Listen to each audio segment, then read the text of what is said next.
We're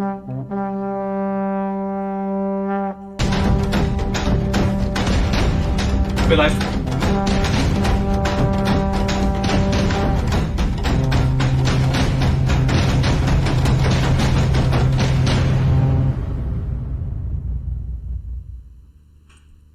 Hello there. Hi, everybody. So, today we have a glorious civil war between the Weebs and the Furies inside ODM. Oh no!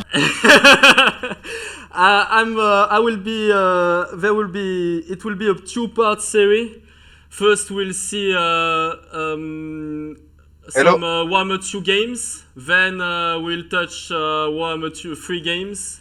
I'll be joined by Dagde, Hello.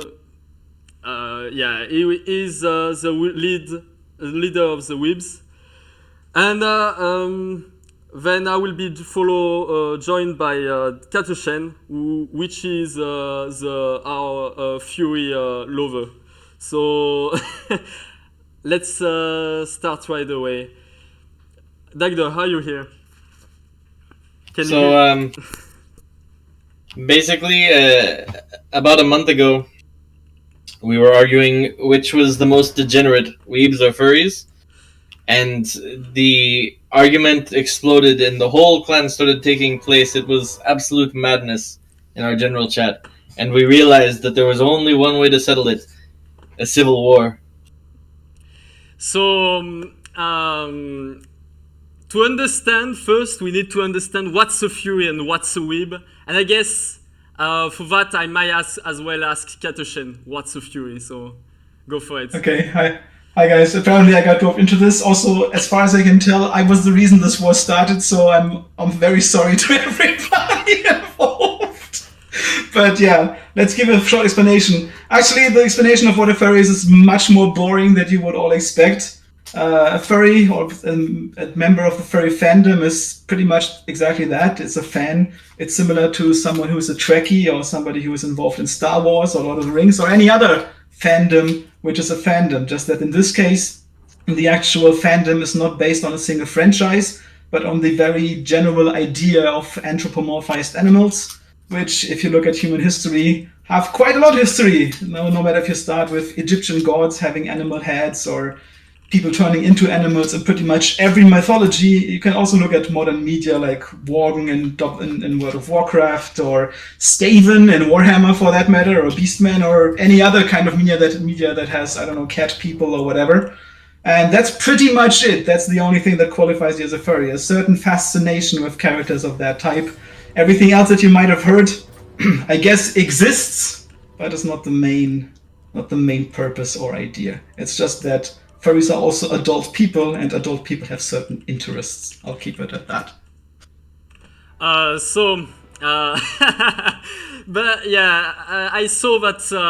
So Katoshen explained it to me, and I realized I was a Fury. I'm a main Skaven. My favorite model on the game is the Elpit Abomination, so I might as well be a Fury, I suppose. And I'm suspecting that a lot of you are on the chat. So let it be known that Alfred is sexually attracted to the Hell Pit Abomination. It is true. The wheel is turning me on. So let's jump right into our games.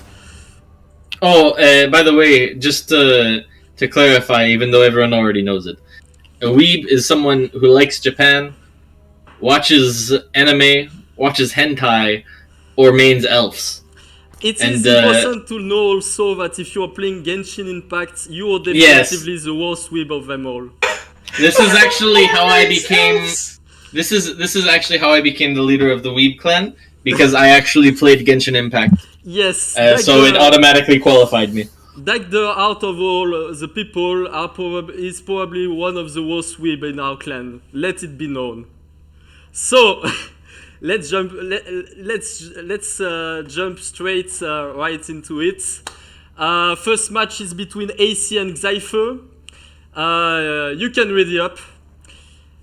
Basically, AC is one of the Chinese members in the clan. He has been one of the strongest Warhammer 2 player when it was warmer, the warmer World Cup.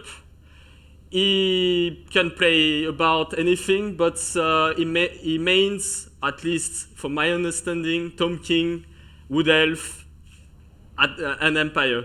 So he's facing Cypher, which is basically an elf lover. Wait, what the hell? Alfred, I'm not in the lobby. Wait, you'll have to. Okay, I'll cast this one from your stream. Yeah. There's no delay, right? So. This Cypher was the one creating the lobby. This whip bastard didn't let his leader have a spot. Oh my He's god. a traitor, I can already tell.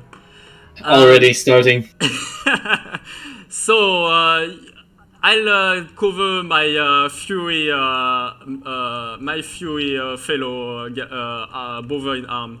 So he's playing a very standard Tom King army against Dark Elf, I would say. A lot of mobility, but it's what you should expect when you're playing Tom King against Dark Elf, because basically the idea is that those guys, they are trading very efficiently. They can do a lot of things.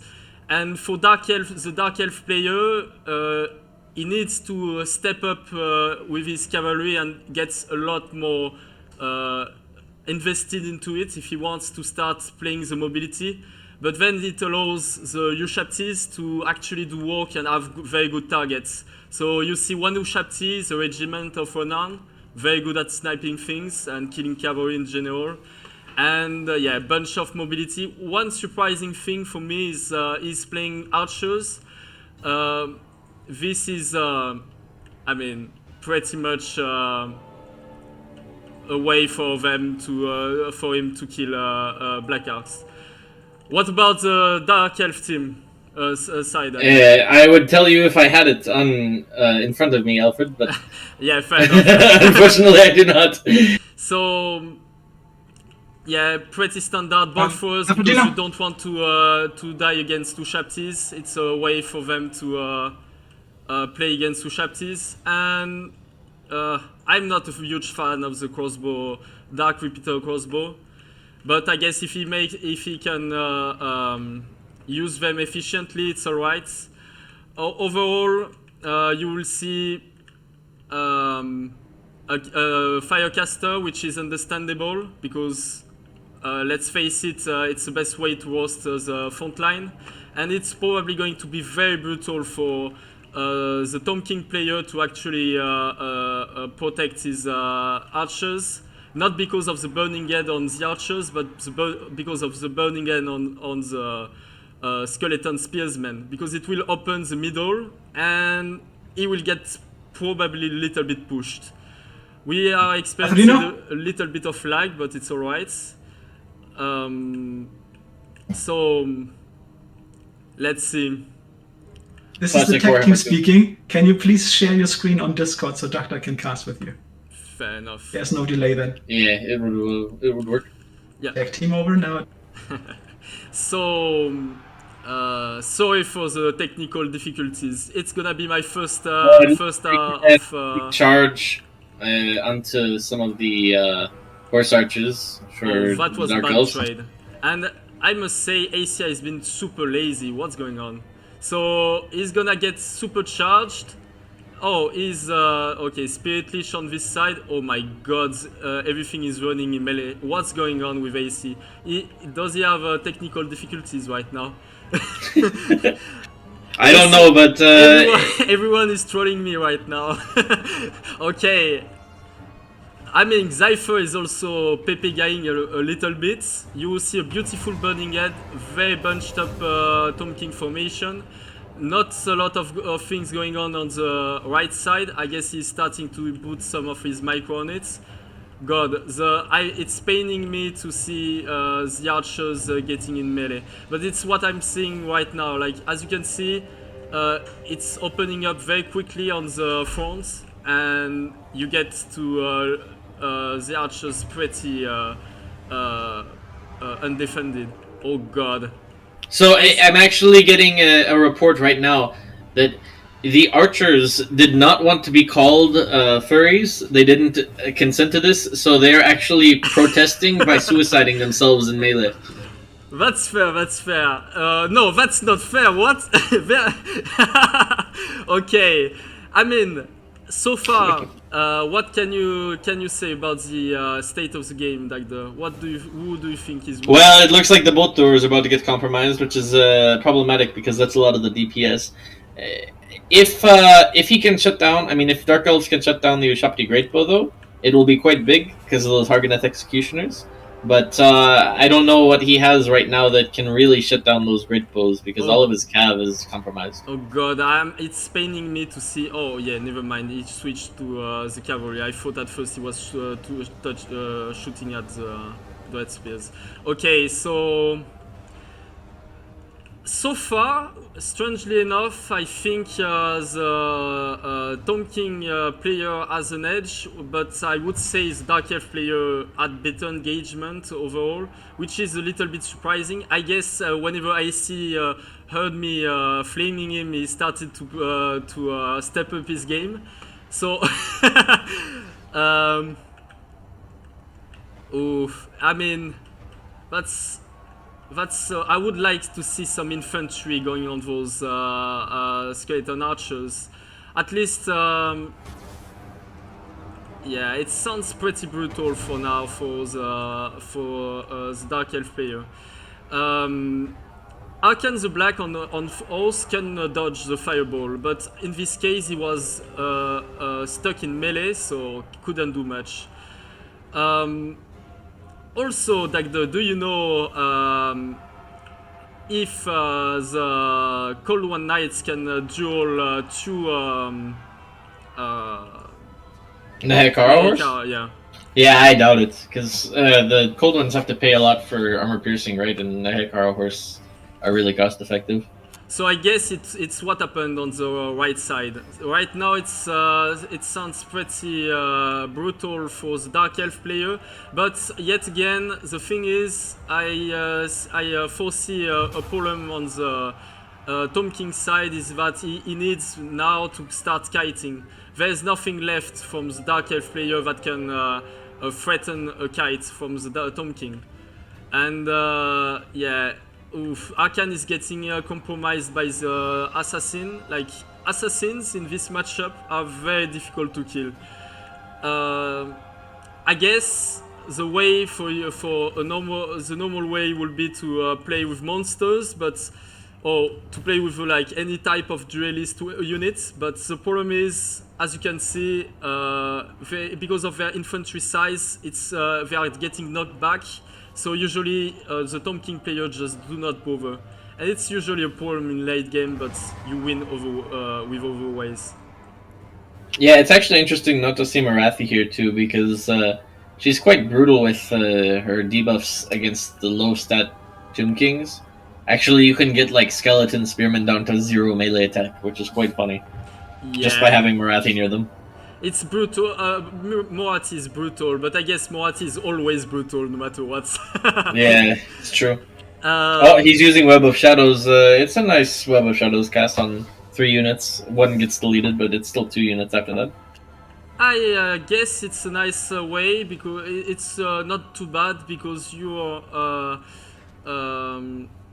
killing the cav, and on this Web of Shadow normally you will wait for more valuable targets, but in this matchup in particular you don't have many valuable targets. In that case, if he kills the Neika horsemen quickly, it opens up on the Ushaptis. Not that they don't have much ammunition left, but still. And you also already see a trend. He starts being a little bit more focused and probably is like isolating the Dark Elf army. Basically, like if he wants to go on the archers, he needs to send his units, but if he wants to go with everyone grouped up, he will need to wait a little bit more, therefore getting shot a little bit more. Needless to say, it's a difficult call, but yeah, it's losing for Dark Elf now. Yeah, I would agree. Yeah. I don't think there's really a win condition for Dark Elves here. If it was Marathi, it would be one thing, but that's just a fire sorceress. She's not really good at melee. Yeah, that's the thing. Arcan actually also is not a pushover. Basically, any Dark Elf Duelist Lord can kill him, but he can kill an assassin on his own as well as pretty much any sorcerer whatsoever. So, yeah, he's a lot more resilient than you would think. So, I mean, for the Dark Elf side, if I may say, the list was pretty standard. I would have liked to see Dark Riders in that matchup. I understand that it's a little bit of a tough call, but basically Dark Riders, they if you bring enough of them, you'll be able at least to answer a little bit more to chariots and such.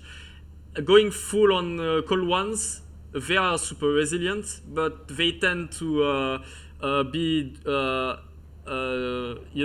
you invest too much on them. You might as well go for wider army. Also, I don't agree with his decision to shoot the skeleton archers with his bolt throwers on spray mode instead of just targeting down the Ushapti. I feel like it seems like he brought them for the Ushapti. I don't know why he didn't shoot them, but yeah, it's okay. I mean, it's okay, Zypher. It happens. Basically, I felt on this game that Zypher played the early game better than AC, but AC just focused at the late stages and took the game. Overall, I would say it's a little bit Tom King favored, but there's ways for Dark Elf to play this. One thing that is very threatening is to see a very big duelist squad. I would also suggest not to go for ball throwers or to go for 3 ball throwers, because otherwise you just get spirit leech to death. AC didn't do it, I think, but it was the wrong decision in my opinion. He can basically shut down ball throwers with that. So now we are going to jump in for our next match. I am actually in this time, so. Okay, perfect. This is your tech team speaking. Afrodine, if we could ramp up the audio output from Doctor a little bit. He's a bit quiet on the stream. Okay. There should be a slider. You can also just slide down your audio input a little bit in comparison. Yeah, you can just turn me up a little on Discord otherwise. Yep. That would even be better, I guess. Yeah. See, this is what the people want. They want to hear my voice, my beautiful voice, not Alfred. They do. We had complaints coming from all directions. Wait. Let me fix that then. So just to give a little bit of an introduction while you're doing that, the next match is going to be Loopy against Tretch. And Loopy is playing actually for the furries. He's a trader. He's an elf main who's playing for the furries. I don't know why. I think he got confused and joined the wrong team by accident. And he is playing as Wood Elves. So, Wood Elf furries, it doesn't make any sense, does it? Meanwhile, Tretch, we are going to see Tomb Kings for the second game in a row, actually. And he is proudly repping the Weeb cause. Ketoshen, my tech maid, is it working now? I'll look at the stream and let you know. But yeah, just worst case, right click on Doctor in Discord and just amp up his volume. I already in Discord did. for you. Doctor has then it should be okay. Mic and it's it can be. Then it'll be fine. See you guys around. Okay, Oh, Doctor. Time for the next one, isn't it? Yeah, my game just went black. Yeah. Okay. Give me a sec. Yeah. Actually, Avenir, I checked. You need to turn him a little bit down again. He's metallic on the stream. Metallic. Okay. Yeah, Let just a bit too loud. Just go somewhere in between the initial setting and the one you have now. Should be fine then. I'm gonna lower him on Discord. That would be just fine, I suppose. Okay. So, sorry for the difficulties. Dagda, you're back? Yeah, did the game start? Still waiting on the loading. Okay. I don't know why. Oh god. Is the game just breaking? Okay, to my fellow clanmates, please tell me if it's working or not. Are you on the lobby right now? I mean. I'm joining the lobby right now. It's just called ODM War, right? So. Also, on that note, it's already 1-0 for us, isn't it? Yes, it is.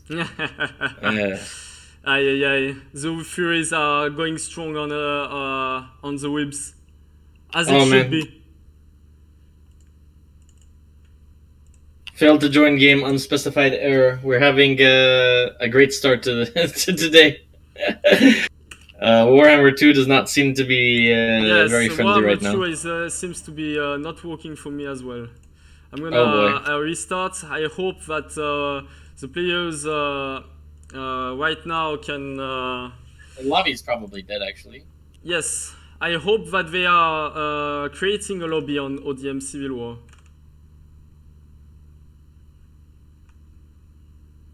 This is one of the beauties of Warhammer 2 Total War. You never quite know what to expect. Maybe the lobby will die. Maybe chat will be removed, so you can't tell them that the lobby died. Yeah. You never know. Also, I would like to hear about your thoughts, chat, about the. Oh, it's up. I would like to hear your thoughts on the removing of chat on Warhammer 2. Like, is it like a very big deal for you, or? Yeah, I mean, what do you think, Dagda? I think it's very silly, and I hope that they add chat back in very, very soon, because it makes things very difficult. The chat, by the way, kindly asked that the furries also be on the left side in the lobby and the reaps on the right side so that it matches the top screen. Yes, okay, fair enough. Can someone ping it? Can someone ping it to the rest of the people so that way they know? Yep. Katarjin, maybe? On it. I'm not gonna lie, I'm actually quite nervous about alt-tabbing now since last time it froze my entire computer.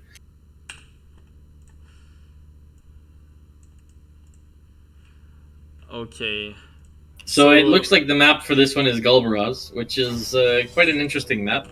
It's pretty big.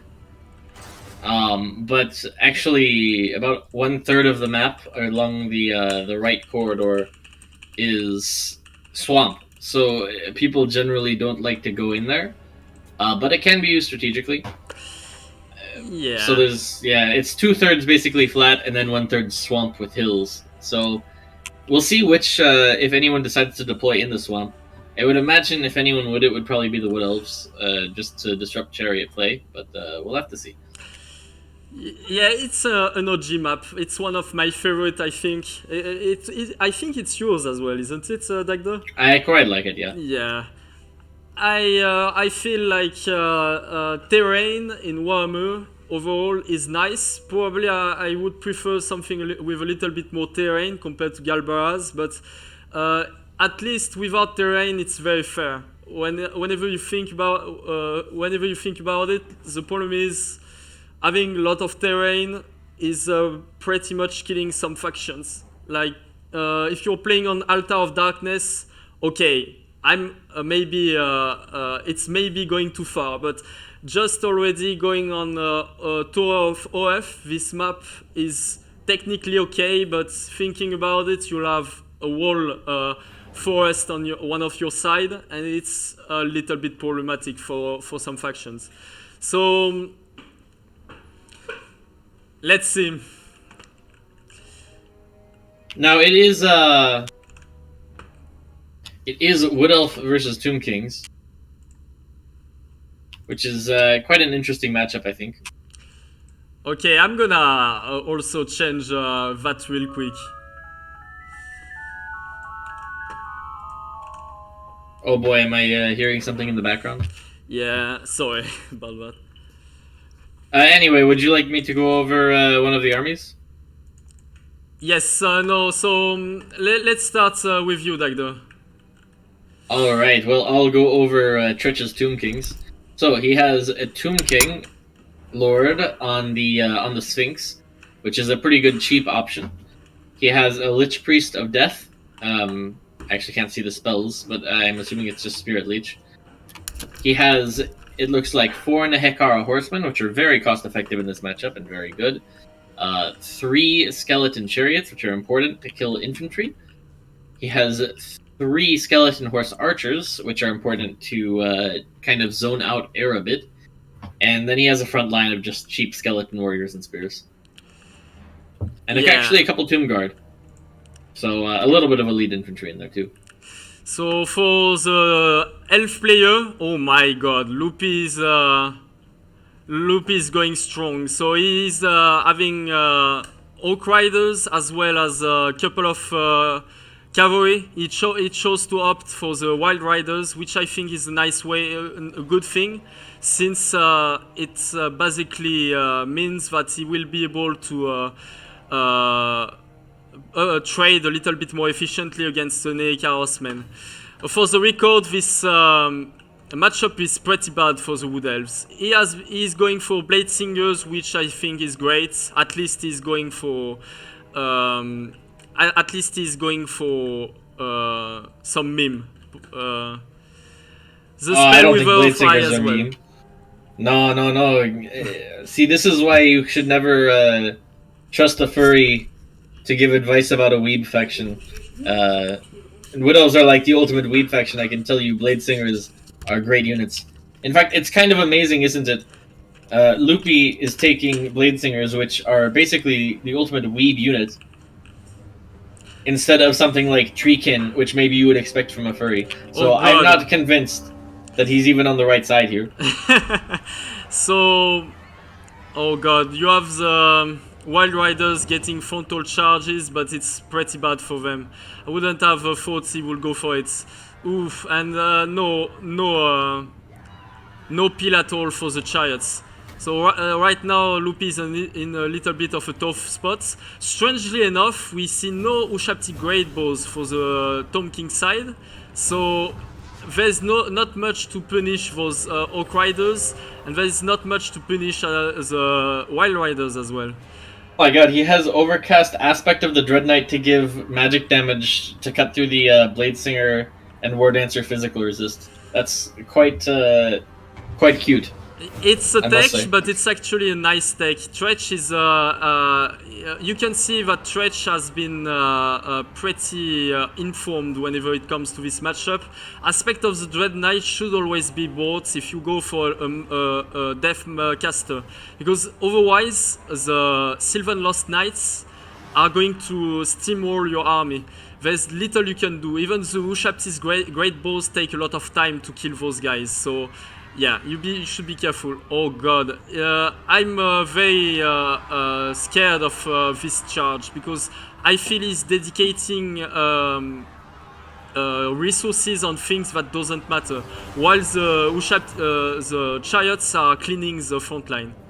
Yeah, I agree. But in the back line, the Skeleton Horse Archers, unfortunately, getting caught by some Dryads. He really needs them to clean up the Hawk Riders. Well, I guess the Hawk Riders will eventually run out of ammo, but it's definitely nice. Everything on the Wood Elves are low armor, and now he's finally pulling them back. Meanwhile, the Ushabti Summon comes in. Actually a little bit premature, I think, but he should get a nice rear charge into some Blade Singers here and get some really big damage that way. Yeah, I would have probably waited a little bit, but you make a quick impact. It might be better than waiting for too long. On this side, the Tom King player, Tretch, has been able to starting to micro again. Never mind. Right as I'm saying that, it's the curse of the caster, I suppose. So I would have loved to see some of the Orc Riders maybe starting to join the fights in melee, because they die quickly, but with the support of cavalry, they can get some quick engage, then move back. He's doing that, but in a blobby fashion, and I'm not very. I do not like the way he's handling it right now. It's only a couple of tomb guards and archer skeletons, cavalry, and Yeah. Now he's I don't know. getting recharged.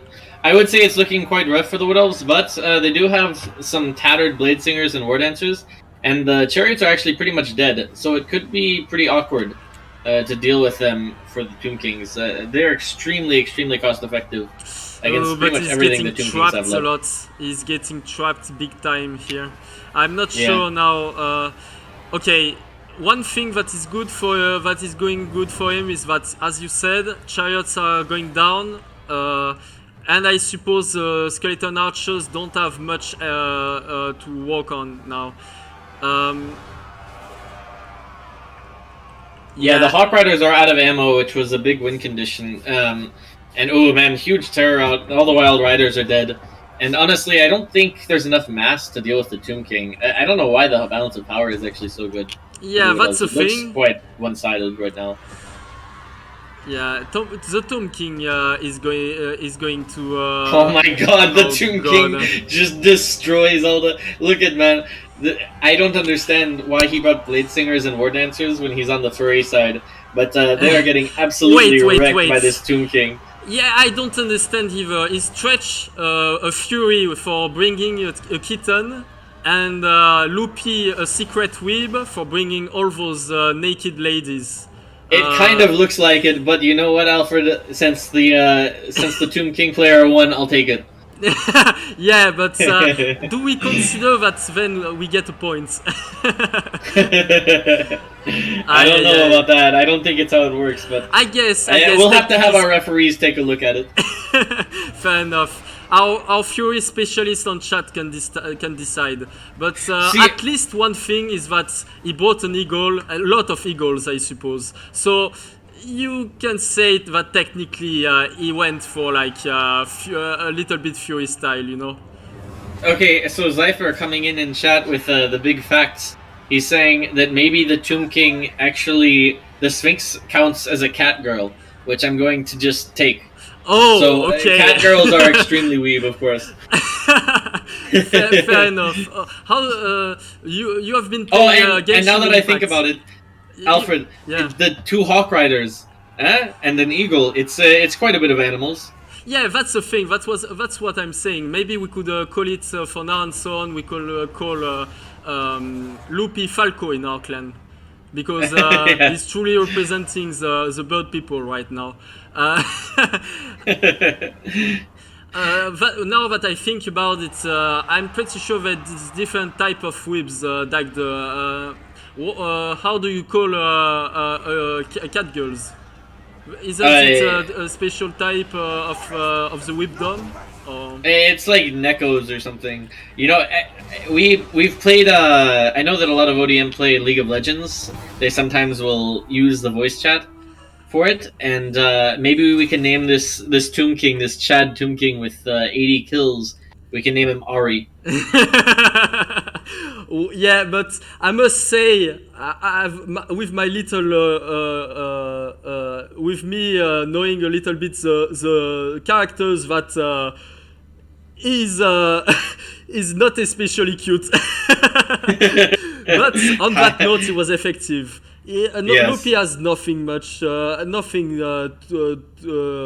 do nothing about it. I must say that Stretch gambled it a little bit. His army is meta, but I would say that recent tries that I made with a couple of the clanmates, that the Tomb King Lord is very bad whenever he is playing against the 20 stack. Dagda, you're a specialist of the 20 stack, so maybe you can agree on that, maybe. Isn't Yeah, it? he gets targeted down pretty quickly by Glade Guard. I mean, everything dies quickly to Glade Guard, I suppose, but most things aren't so expensive. But the Gambit paid, and I must say it was pretty strong performance from Tretch. Not many mistakes, except on the lack of micro on the Archer's horsemen, and maybe at the end the chariots. But the chariots did wonderful, and it mainly came to the build, I suppose, and also I would say Loopy. Even though the cavalry did great, I would probably think that he was not conservative enough with them and didn't intercept the chariots well enough. But Yeah, agreed. it was a good showing. Well done to you both. So, let's Let it know. be known that the furries can't play elf factions. Oh my, Loopy. You're getting disrespected soon. But I must say, you might be right. That the Loopy is not a truly. Loopy is not a true elvish main in our standards, because he's playing also dwarf. He's a main dwarf, in fact. It's told true. us. I've seen it myself. He told us. I've seen it myself, guys. We are getting. You have some insights about what's going on in our clan, but yeah, we were surprised about Loopy being a dwarf main in his darkest hours. Needless to say. Maybe he's not even considered a true elvish main compared to Xypher, at least. Like Xypher is a true elvish. Oh, never mind. Actually, Xypher as well is a dwarf main. Yeah. Actually, I think Xiphos might be the last true elf main. Yeah, no. Xyphos also told us that he was a. No, Xiphos. See, Xypher, Xiphos? No, Xyphos told me at least that he was a dwarf main as well. No. Yes. It's spreading more? Yeah. Yes. Listen, guys, there, some time ago, maybe almost, like 9-10 months ago, Cal Harmon, may he rest in peace, came down with the, dwarf main ailment. You might see him later today in one of these games, but yeah, he became a dwarf main, and ever since then, it's been spreading through the entire clan like a sickness, and it's quite disturbing. The disease is spreading even between the Furies and the Weebs. No one is safe. It's actually disturbing. Yeah. And Xyphos, it was one of his first faction he played, if I remember correctly. And if I don't, I guess it's propaganda, whatever. I know that at least he's a dirty weeb, so I don't mind talking trash about his name. So next it should be Raim versus Idzen. Yes. Let's one of you needs to. One of them needs to host a lobby. They are hosting right now. Dagda, join us. Okay. Good.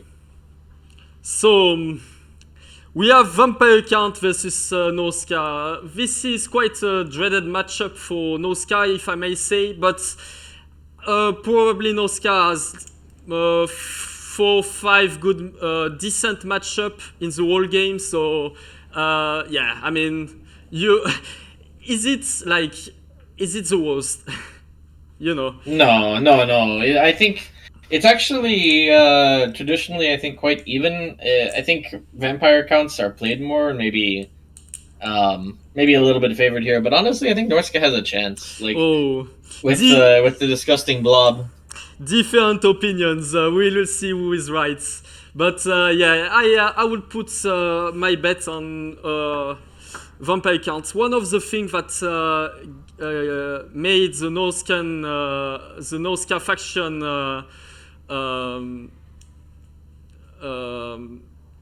one of the things that nerfed the Noska faction was the fact that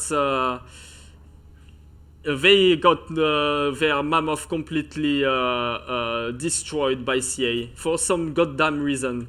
Like at some point, mammoth were a thing. It's not even a thing anymore. So for a lot of matchup relying on like those big single entities, it's not even an option. And the simple fact that you could see mammoth in some matchups, it was actually like a bit. You had to have special answers to it. So I will say we're getting lobby errors again, so Warhammer 2 being very unfriendly today for sure. yes, Clearly, we didn't sacrifice enough goats last night. I'm gonna. I'm in the lobby now. Okay, we're good. Wait. Wait, what? I'm not in a lobby right now. Can you make 2 space, please? Wait, we have 2 spectators. There's a lot of space. We have 2 spectator slots right now? It's 4 actually. Yeah. It's the wrong password though. It's our training password, Alfred. Yes, perfect. Oh yeah, one day we will need to be on point about passwords. I want everyone to share my password, okay? And it's gonna be the password of ODM with time. If I convert enough recruits, it might be, you know. I'm hoping that at some point, you know. Okay. This is tech support again.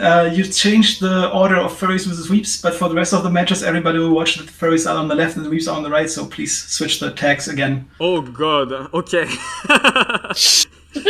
they are hard on me today. I must say. They're bullying you. Yeah. By the way, I must say with this password thing and Alfred not understanding why it wasn't working, I learned earlier today when we were setting up this stream that Alfred is in fact a grandmother when it comes to his ability to navigate a computer.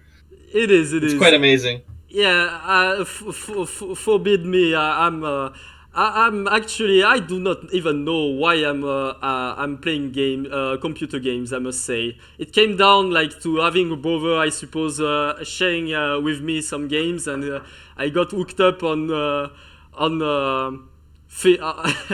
things, and now here I am. But yeah, I'm very trash when it comes to computer sciences. It's esoteric gibberish for me. So what are your thoughts? Oh yeah, let's maybe introduce our players. So true. We have Idzen, a recent recruit of ODM. He's still a test member and basically one of the earliest big player of Warhammer 1. In the early stage of Warhammer 1, so he's kind of an OG, if I may say. We will see how good he can handle the dreaded vampire counts led by Raim. Raim is an older member of ODM who got out of the clan for personal reasons, then came back. And now here we are. We have him back in the clan, one of our most active member and very good friend of mine. Good at vampire counts. Is good knowledge of the game overall. That's he's basically a book by himself. You know, he can tell you on which patch whatever thing got nerfed and such. So. Let's talk about the 2 armies, shall we? All right, you want to start with the counts? Yes, you know what? Let's start with counts. So, we see very traditional build. So, Chaff on front line with a couple of cryptos. Cryptos in this matchup are particularly good because.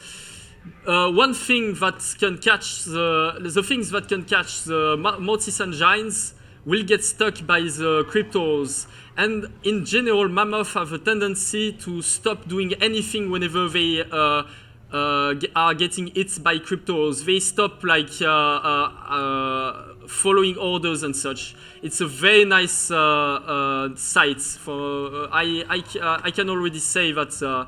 he has been preparing his build. And then you see an anti-skirmish force.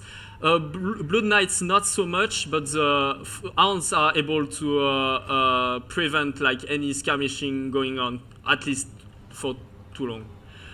You, Dagda.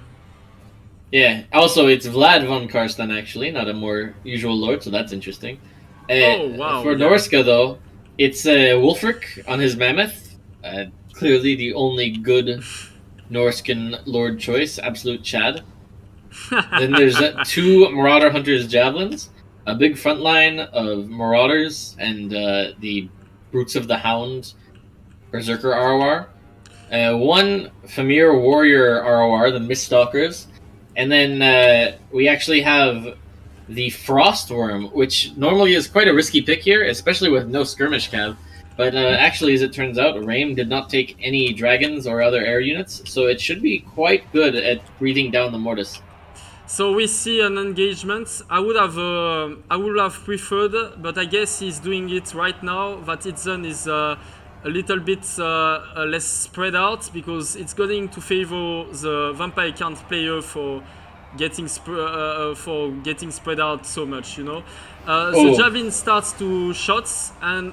I don't know why Rain took the engagement, but I guess he got the charge. So female Belfin are going to suffer a little bit, but we can expect some reaction from the Norscan player. Or maybe not. Yeah, actually, a little bit of trouble here. Both Marauder Hunters with Javelins getting shut down really early, and those are probably the best tool against the Mortis engine. I think he also really needs to protect his caster, which is in some trouble as well. One thing is, he didn't have much police against anything for any mobility. Generally speaking, whenever you don't have anything to contest the mobility, and if it's a thing that can be impacting your game so much, you don't want to spread out, and that's why you start to see boxes and more like less spread out formations and such. In that case, I would say it's looking bad for Norska, but nothing absolutely impossible to salvage. One thing is he really needs to start getting back on his micro with the backline. Yeah, for sure. The Frostworm is doing fuck all right now, and I would expect the vampire count player to get some charges on it. I must say, it sounds like a delicious meal for them. Oh, a questionable burning head there. Actually, just roasting some Crypt Horrors, but of course they don't really take much damage. And actually, it hits some Marauders as well. I guess there's nothing left, but then if there's nothing left already, it means that he only had burning head on his kits. That's probably a mistake, but I guess it doesn't matter much for the sake of the game right now. It mainly comes down to getting good engagements, but right now, if he loses all his supports, he needs to fight with Itzen needs to fight with his Femirs, because it's his last bastion before the Mammoth is fighting alone. Looking at it, the problem is the Blood Knights will be a menace by the end of by the end game. Because if there's no support for the Mammoth, Blood Knight charges are going to wreck him pretty hard. Yeah, and the Frostworm really has not done anything to justify taking it so far, unfortunately. It's a cool pick, but it's struggling quite a bit to find value. One thing I must say, okay, so I guess also Raim took Vargulf, so he is a Fury. He's a Fury in our standards, but why is all the Weebs taking like Fury units? This is a Fury unit for sure. Like, don't tell me this beautiful dragon is not a Fury stamp. Alfred, I must direct you. Maybe it's a maid dragon. Because there's actually a show, so it's you might not see it, but actually I believe it's wearing a maid costume, and that's its part-time job, or actually maybe it's full-time job because it definitely sucks at being a dragon. Fair enough. At least it's a beautiful sight to see. I appreciate I appreciate the wits to play this such trash garbage unit. At least you know. Yeah, it's true. It's true. So What can you say? what can I say? Probably like yeah, I mean, you lose your javelins, you lose the game pretty much. There's many ways to play it from Norska. All are probably losing a little bit to vampire count. In that regard, Itzen got a build that couldn't handle a Mortis engine because he cannot dive on it. But bonus point for the force worm, I must say. True. Yeah, I mean, you can expect everything from the vampire count side. Any hard hitter to actually do its work, since it was left unchallenged. So yeah. Also, Quite unfortunate. are you excited about the changes on the spells, Dagda, for Warhammer 3? About the fact that we might get like better boats on Wolfreak and such, for example. I think it's On wind spells. I mean. a little bit exciting, I guess. Honestly, I think wind spells are already quite good, so I don't know if they really need the buff. But yeah, we'll see how it works, I guess. I guess it's cleaning out, because before that there was a weird thing going on. Basically, for example, a pendulum wouldn't hit the whole area of effects that was shown on the screen. It was much narrow, and it will change for Warhammer 3, so it already changed. So what's the next game, Alfred? yes, I'm waiting for the next lobby to come up.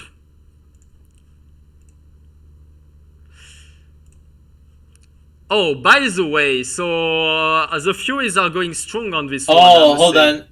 Okay, so we cast 2 replays and then we play each other. Oh my, okay. Sounds exciting. Also, Alfred, I will leave it up to you then. Do you want to do elves or do you want to do... Actually, no, I'll leave it up to chat. Listen, chat. I need to hear it.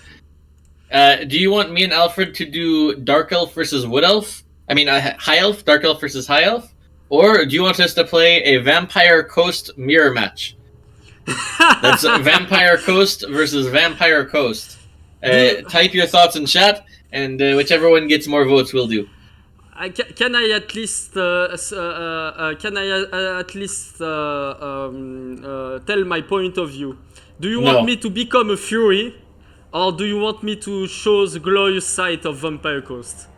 That's a real question he's asking you right now. Dagda will not wants me to become a Fury, a Weeb, I mean. And I really do not agree on that. I'm not gonna play elves. But if chat wants to... which replay do you want to do first? Let's see. Which replay do we see? The chat has spoken and wants elf versus elf. Nobody wants to see double play. Oh my god, I'm gonna become a weeb. Okay. Oh. Let's do it first, Dagda. So I'm gonna create a lobby, join in. Okay. I'm gonna distract you by commentating on our games, and I hope that you will be able to answer my questions. It's gonna be difficult math questions to see if you're following me. Okay? Okay. Sounds good. Normal password ODM 123, okay? Not the training. Because it's on the stream. Oh, yeah. See, Alfred, Alfred doesn't want everyone to know that the password is actually secretly I love weebs. Fair enough. He can't tell this to his fellow furry brethren. Okay, but we also then, Dagda, it's just right to ask chats what we should play. So it's true, actually.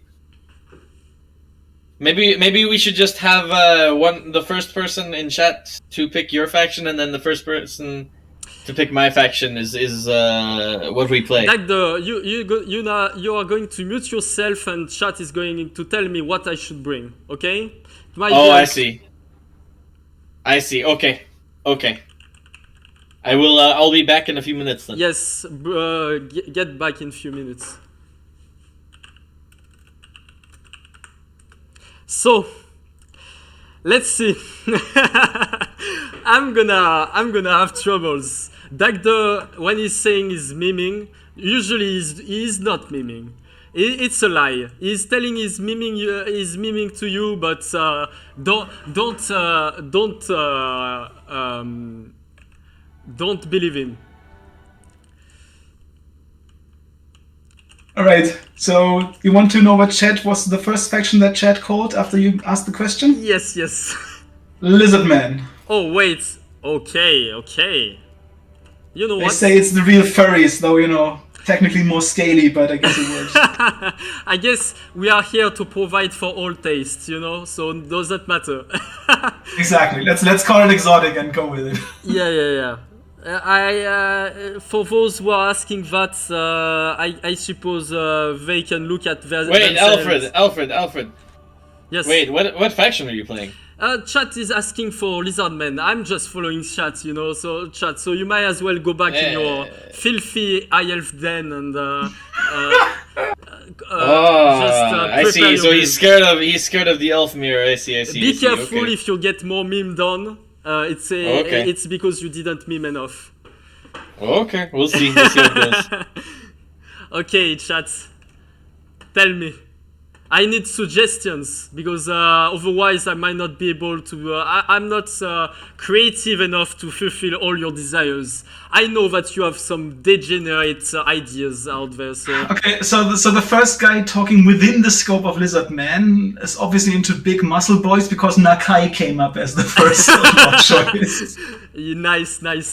And there was an immediate agreement with Nakai, so guys love the muscles. It's fine. Okay, Nakai. I guess full kit because it's not then it's not a full Nakai. We need the full the full boy. Yeah. Oh, one thing, chat. Don't ask me to not to put chevrons on units because I really cannot stand it. I just cannot.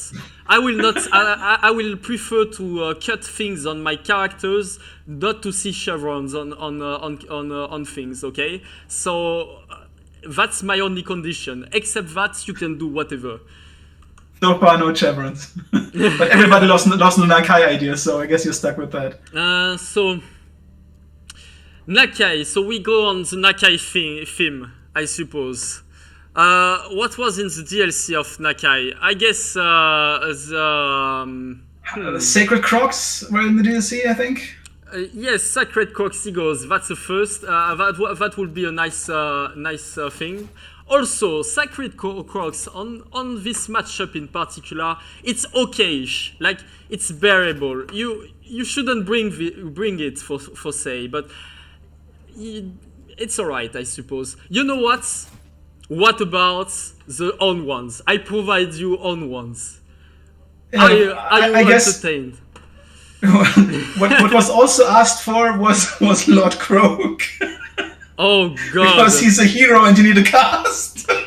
I don't think you have an army if you do that. I'm gonna be playing on hard mode, but Dagda is gonna lose against me. I can already tell. So if I'm following chat, if I believe enough in chat will believe enough in me, and I'll be playing better. That's the whole idea behind it.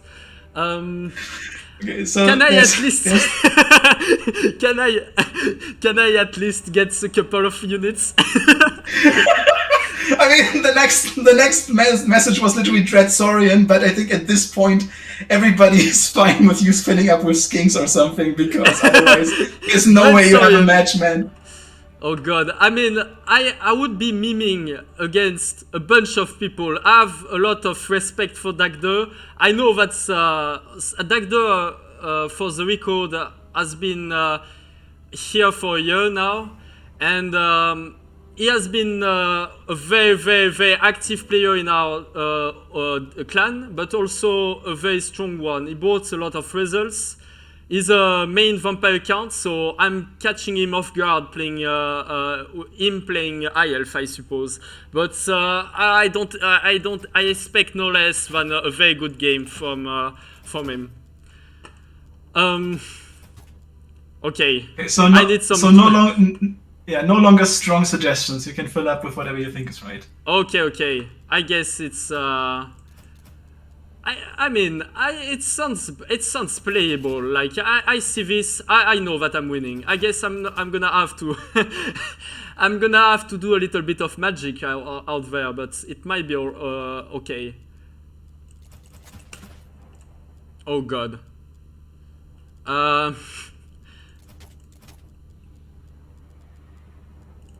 And you see, that's almost a perfect spent. It's a GG. Let's go for it.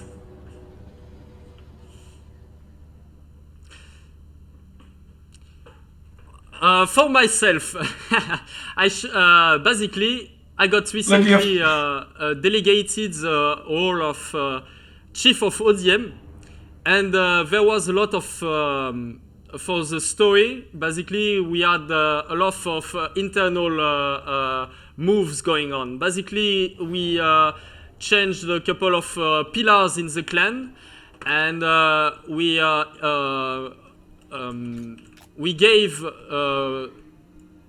changed them with some of the members of the clan. It was agreed on both sides, and for now, so far so good. I haven't much experienced any hardship as a chief of ODM so far, but I guess with this Civil War, it might become tough on me now. I can help with that. So the whole idea behind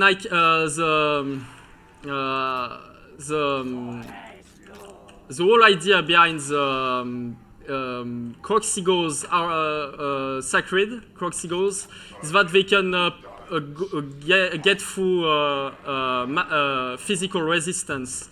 It's quite common to see some on the IF roster, but it's still Croxigos in general are still probably a little bit trash for the price. Alright, Alfred, I'm back.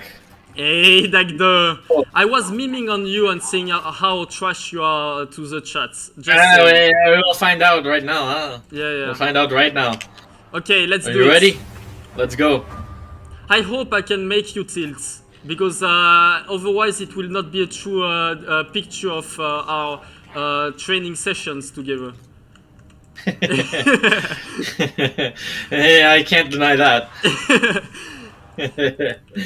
But he always gets back on training. Dagdo, when he's saying he will quit, he always gets back. That's his true strength. So, I mean, I'm gonna comment, and when he will get, there will be no surprise now. But basically, the idea will be for me to start operating a very good rush, okay? Which means that in that case, I would like to wrap around. It will be important for me to shut down his I'm just going to do everything to stop exactly what Alfred says he's going to do right now. So basically, Dagdo right now is going as close to the edge of the map as possible, which is a very nice move if you think about it, because if you can corner camp your opponent, you'll probably win. But yeah, on that. See, this is my secret. I actually just break the rules constantly.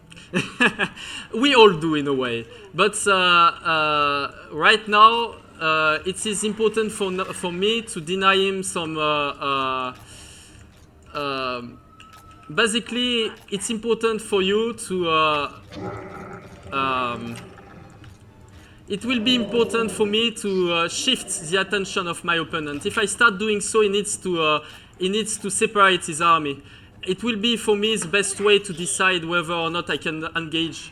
And while I do so, I will dodge a little bit, because my skinks are pretty much they are quite bad at taking fire right now. So one thing that is a little bit worrying for me is that I do have.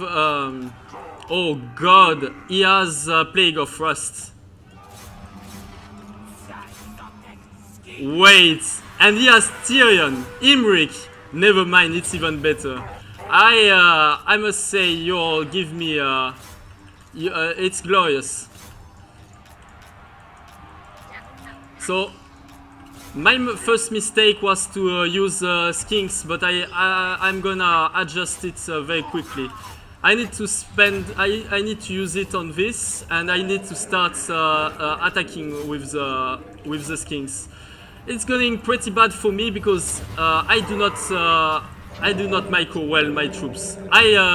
You'll have to forgive me on this one. Oh God. Yeah, he's going to have a glorious charge on me.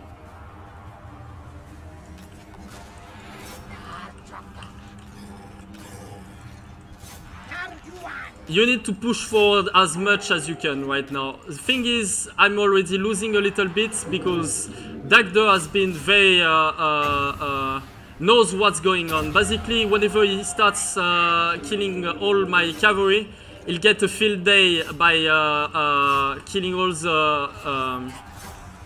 He'll get a field day in killing all the skinks left.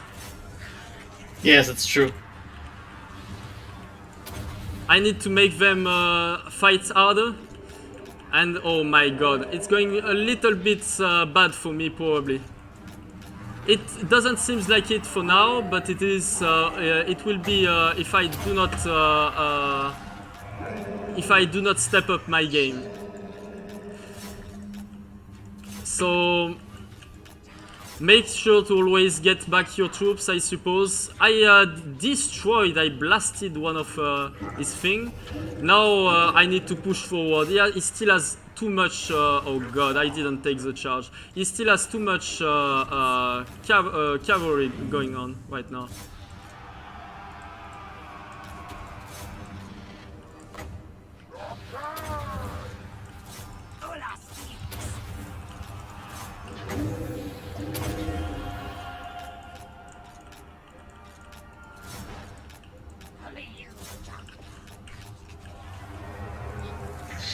So right now, I'm losing my lord, which is of course not ideal, but I have got the support necessary, and also I disrupted the. I mean, he has no support now, so he's in a little bit of. He has a little bit problem in his hands right now. I'm gonna put the shield on my lord so he doesn't get good fights, and I'm probably set now. Problem is, he still has a lot of cavalry, and it's gonna be a bit problematic. So if I can't make better focus shots, because right now I must say I'm getting my ass whooped. So I disengaged. It's really not what you should try to do in a fight of single entity, but especially if you're not as quick as your entity's opponent. But oh man, Emmerich is having some trouble now hitting. Yeah, the good thing is for me that I'm on top of my guys. God, right as you're saying that, I'm getting the streamer curse, I must say.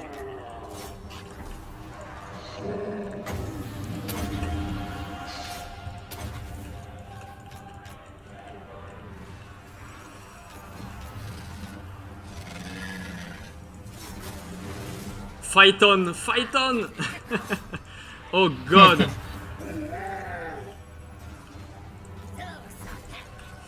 So the thing is, I have Croc, so I'm not completely unknown. The bad thing is, Croc doesn't do shit. I mean, he can probably, it's debatable, but I wouldn't put my, yeah, I think he will not be able to do much now. He still has, Dagda still has cavalry, but more importantly, he still has some archers left. My skinks are going to have troubles doing anything about it. Micro check, Dagda. Oh man, it's quite concerning for sure. Oh my god. Wait, The micro check my units aren't moving. Yeah. My They units all don't say move. that. They all say that before getting micro check. Ah! Yeah. My units don't move. He's saying that. In fact, he just he was just not good enough to. Actually, I think they got stuck on your red crested skinks or something. Very unfortunate. Yeah. They keep your keep your excuses for someone else. I know full lies of whips. I can detect the lies of a whip. I mean. Oh man. Oh my god, he routed for no reason. Yeah. What the fuck? He didn't knows, even get he knows hit. that he didn't want it to be on the side of the Oh whips. my god. And now he pays the price. And my dreaded What is this quote, game? Yes. Let them. What Let's the make a fuck? statement. Let's make a statement for all the lizard boys out there. So now you see why I rage against Alfred. It's because he lags, and whenever he casts a spell, he does it on purpose, I swear.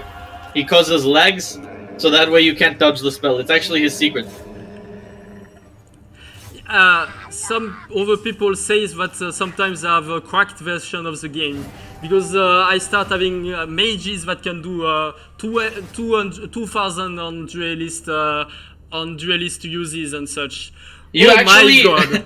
you actually should see Alfred. From my perspective, I'm spam clicking away as soon as you cast a spell, and they just stop. They are traders or something. I don't understand it. All I'm going to say is that Croc did 2,800. So there was multiple checks, micro checks that didn't get answered. And on that note, Nakai did 1,700. And was I'm telling you, it's a useful. cheat for sure. He's cheating. I contest this game because he's lag spiking when he casts spells for sure. I'm corrupting his files. Right? I corrupted his files last time. As you can see, okay. Basically, if you're playing a rush, you're trying to attack from all angles. My rush was inefficient because I didn't have enough infantry to make it work the way it should be played. But technically speaking, with that little infantry I had, it's okay. And the cavalry, I mismanaged it terribly. Dagda outplayed me on the cavalry, but the Nakai pick was too strong. You know what, chat? The win is all because of you. I can't say much more. I will say I still don't quite understand why my white lions weren't moving, but it's okay. It happens, I guess. This is Warhammer Total War after all. Sometimes it's a bit scuffed. So next, I guess, is some replays, huh? No, it's oh yeah, actually it is. Okay, so yes, it's replay time. We are going to show you some of our some battles of our members that couldn't get in for the said day, but were kind enough to play their game off stream. So, first of all, a little meme about you, Dagda, because I found it so funny, actually. Look at this. No. Actually, don't look at this, but that's basically you. I'm picturing you right now. You're. Is it about? Did you have a body pillow of a character of Genshin Impact? Tell me all about you. Wait a minute, that's not. That's not Genshin Impact, Alfred. Yeah, That's, no, I know, but it's a weeb. You It know doesn't what's matter. no. Yeah, listen, I need to prove myself here. That's that's Madoka from Madoka Magica. Oh Okay. god, he has knowledge. He has forbidden knowledge. What Yeah, can I that's say? yeah. It's Madoka. Get it right, you casual, filthy casual. Filthy casual, oh god. I'm going to start with the replay of Chosen One on Ondeyage. So you might know, but basically Ondeyage is a very big champion on the era between Warhammer 1 and Warhammer 2.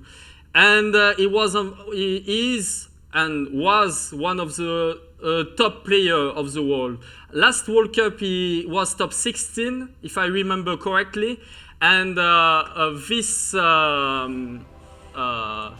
and today he is still one of the most dominant member.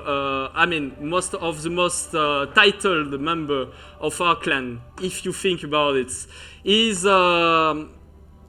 going to play for you Empire against the Chosen One Skaven. Chosen One is one of the oldest members of the clan. At least one of the most oldest member of the clan international wise, because ODM originally was a French clan, and it branched out to become an international clan during Warhammer, Total War Warhammer. So, Chosen One, a very talented player, one of our Skaven main out there. I would have considered myself a Skaven main, but I guess I'm retired right now, a little bit. I got so disgusted about the nerfs last year on them.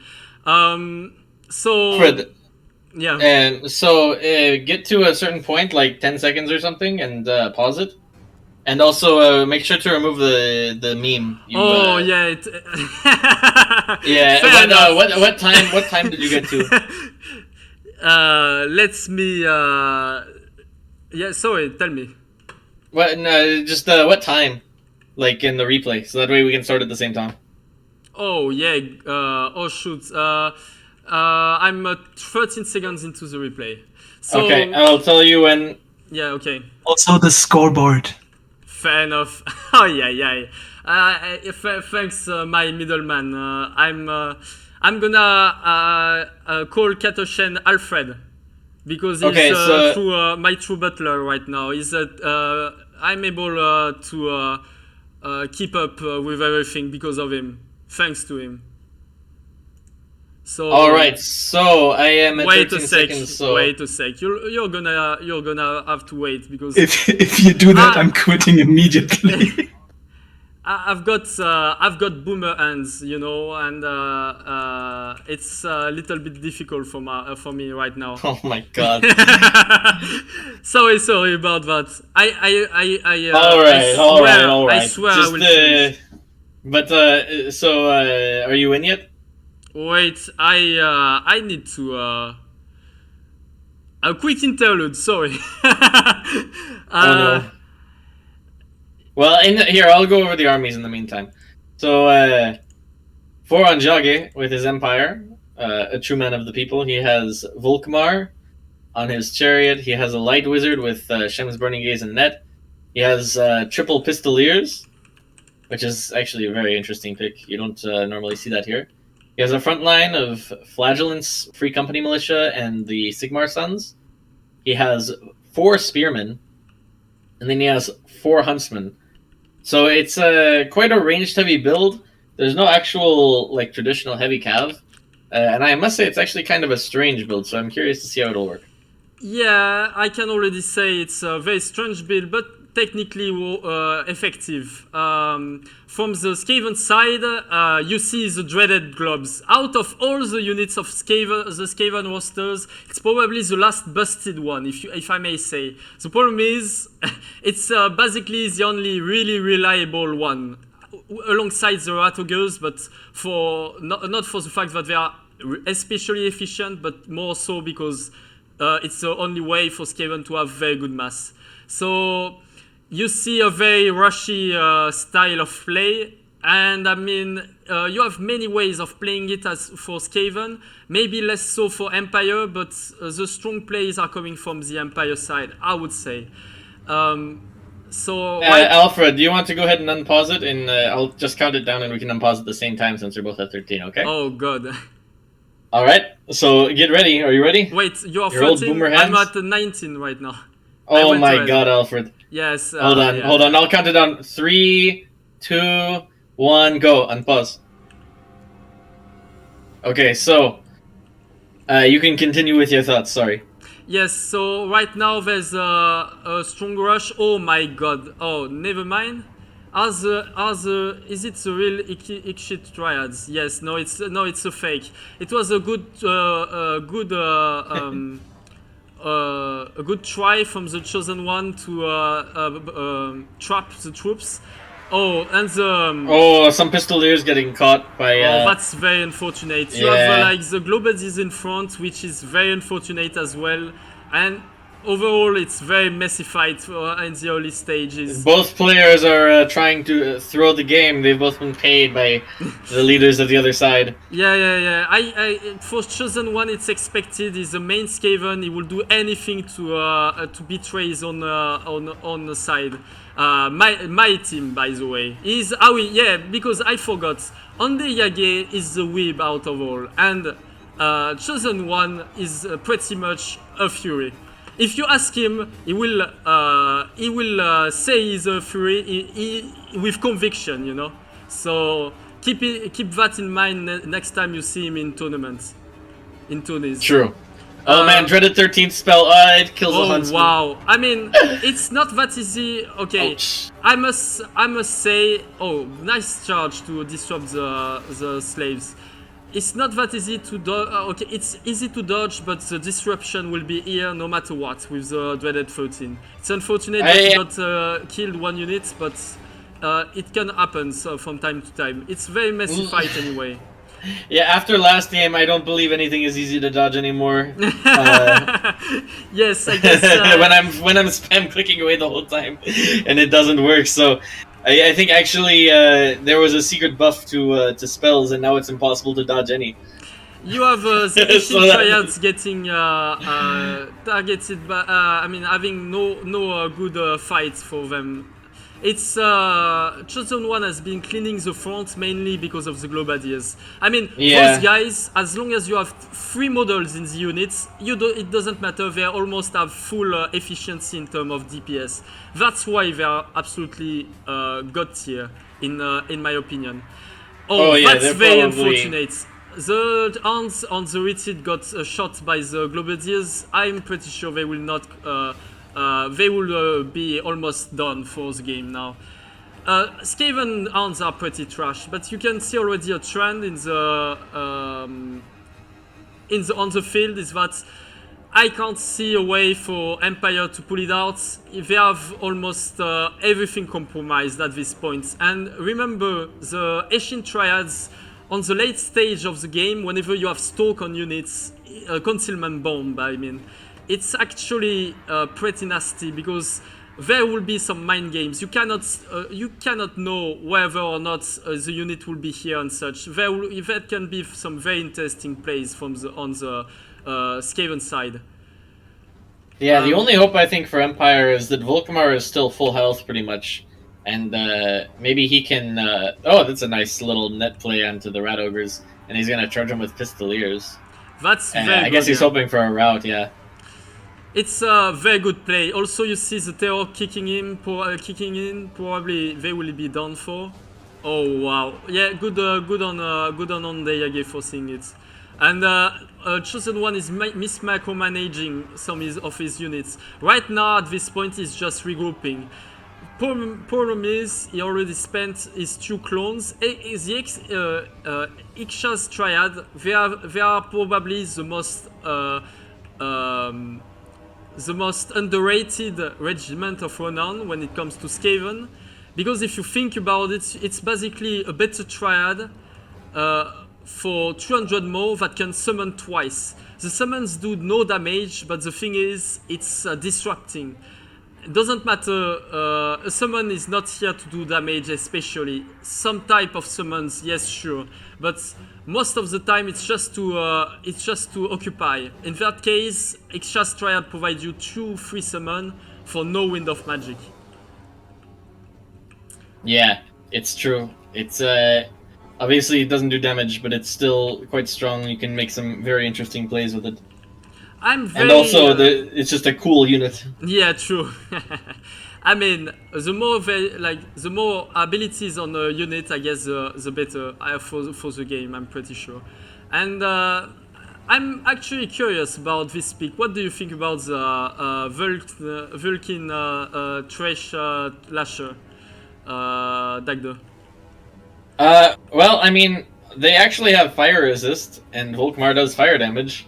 So it's quite interesting.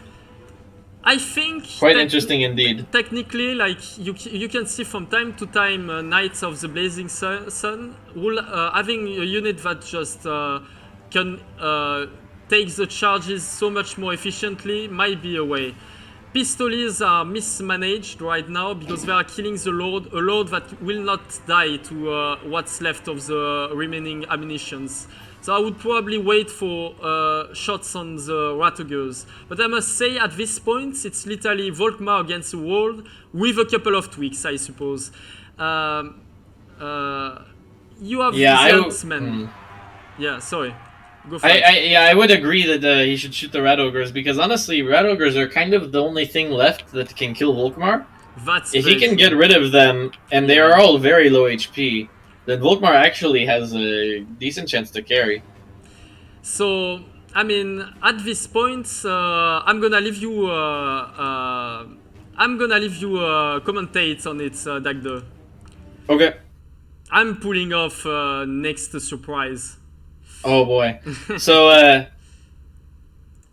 wait, you do know that Alfred, the stream is your point of view, so it's just frozen if you're all wait, tapped. Okay, no, sorry. Go for it. Oh my god. Yeah, I sorry for. You'll have to do it in between games. No, fair enough. I'm very sorry for the viewers. Please I apologize, and I hope that you'll understand it. I'm new to streaming, and no one. I got taught very recently, so. Okay, so I actually think this is kind of a misplay by Anjaga. He uses an Overcast Net for an Eshin Triad just to stop it from charging a Spearman.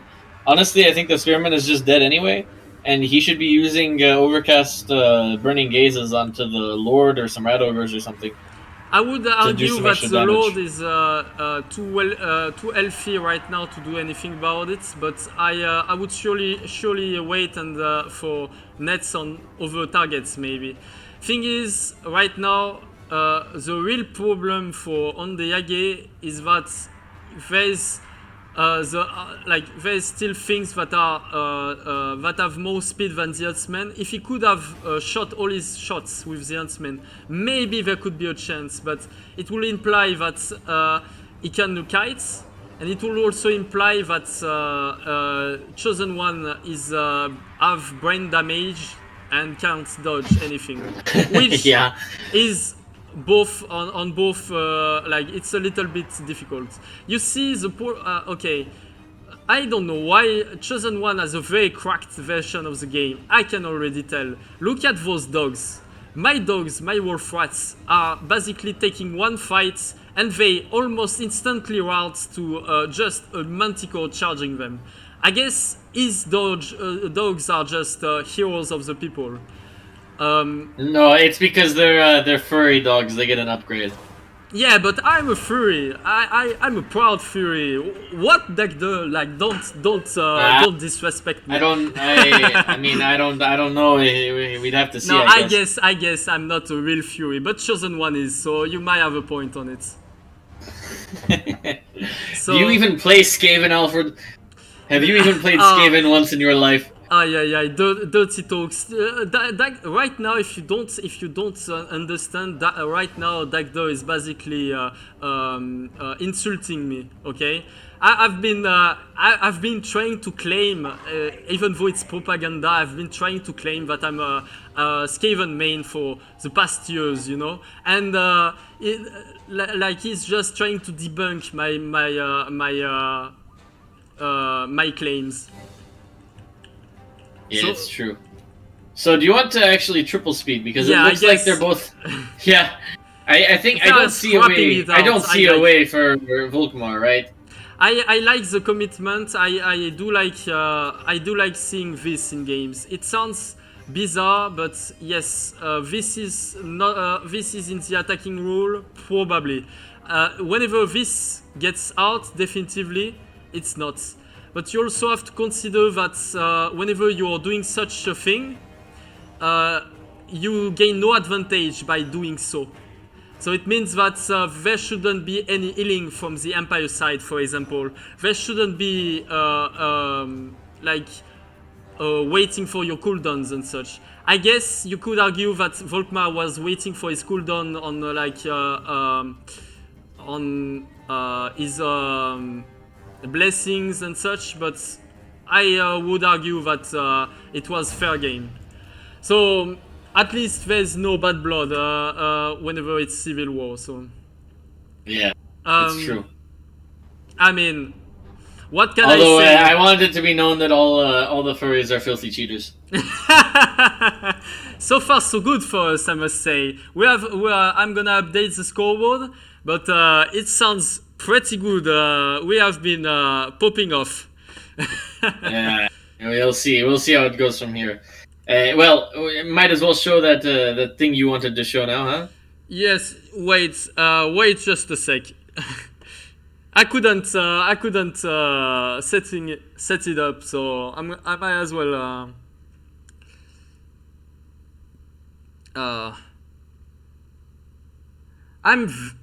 Oh, that's terrible, Dagda. I'm having.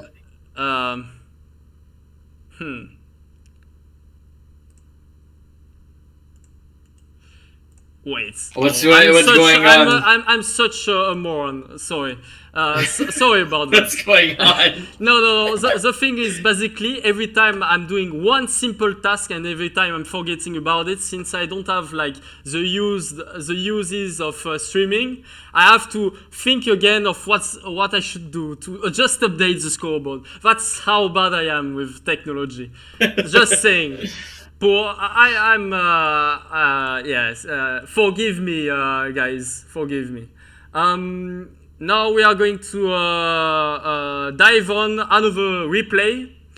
One between Mo and one between Marky.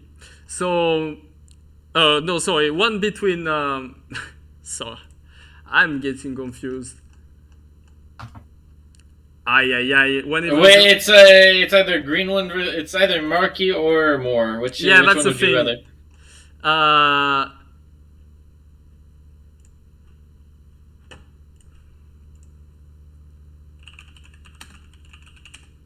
Alfred, yes. which one? Let me find it out. Let's just do the green one versus Marquee first. Yes. Okay. All right, so I'll load in with that. It's listed first for me, so, and I'm the only one that's important here. So.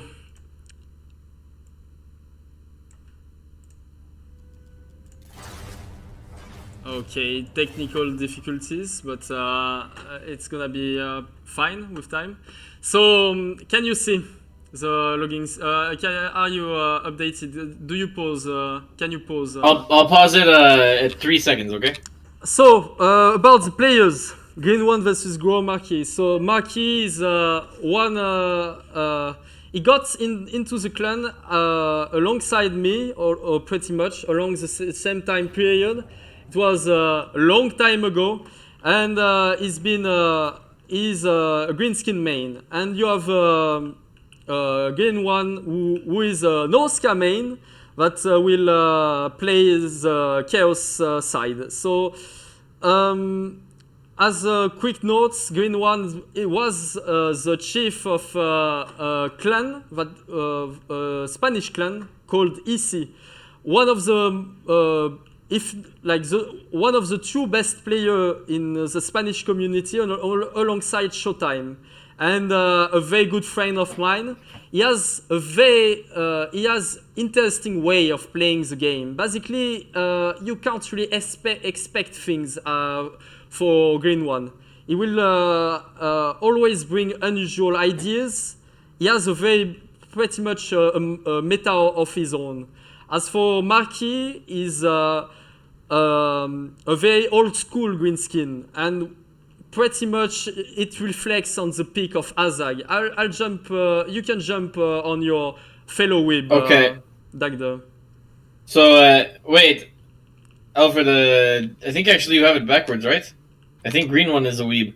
Yes, you can join on your fellow Weeb. Talking I see. Yeah, because I'm gonna talk about this green skin army. I see. Do you want to unpause it? I paused it already. Here, let's unpause it. So, okay. You're 3 seconds, right? Let's slow-mo. 3, 2, 1, let's go. Okay, so for Chaos, we have Archaon with, Piercing Bolts of Burning and Fireball. Okay. Then we have some Chaos Marauders, typical stuff. We have some Marauder Horsemen, Marauder Horse Masters, the Summoners of Rage Dragon Ogre ROR, a Gore Beast Chariot, and 2 Exalted Heroes on Manticores. Very interesting build. And then what do the Greenskins have? So, I mean, as I said, Azag Peak, very old school, then you have a lot of skirmishers, but not as much as the precedent meta, simply because it's probably a little bit less efficient. Right now, the skirmishers for greenskins, they have multi-purpose, but probably their main purpose is just to screen for the skirmish curve of your opponents. Before that, I would argue that their accuracy and their inexpensive costs was a driver for them to be put on 5 times in every comp almost. Although I'm generalizing it, and it's probably not as true. So you have trolls, which are it's pretty good, nice piece, but I would not fully agree on this pick, because you always see manticores. You need to be very, very careful on them, and he's putting them on the front like if there is nothing much going on. Let's see how it goes. Black Horse, and we'll see. Let's start. Okay. No. So one thing you didn't mention is that I would say the Exalted Heroes have some thoughts behind them. Since they are Since they are not enraging, they can actually get out of situations much more frequently. Oh my, that's pretty bad. Normally, like you see Gorbeast Chariots, you just want your Forest Goblin Spider Rider to screen. But I guess he's doing it with the trolls, which is not too bad of an idea, because at least he's not pushing them forward. So basically it means that they are going to be kept alive for longer. Yeah, now Azag is getting shot quite a bit by some skirmish cav, which is unfortunate. My Marquis is having an aneurysm right now. I don't know what's going on, but he's having a little bit of a micro lapse right now. But the Stone Trolls managed to catch out one of the Manticores, but it barely escapes. One thing is, he puts Black Orcs on Stone Trolls, and that's a good sign. My worries are that it's very disconjointed, and Piercing Bolts of Burning? Oh wow, wait for it. Oh no! God.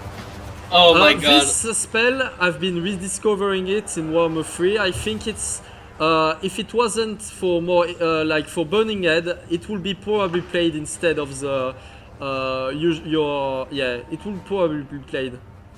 It actually does a ton of damage to even like cavalry and stuff. It's quite a decent spell, really.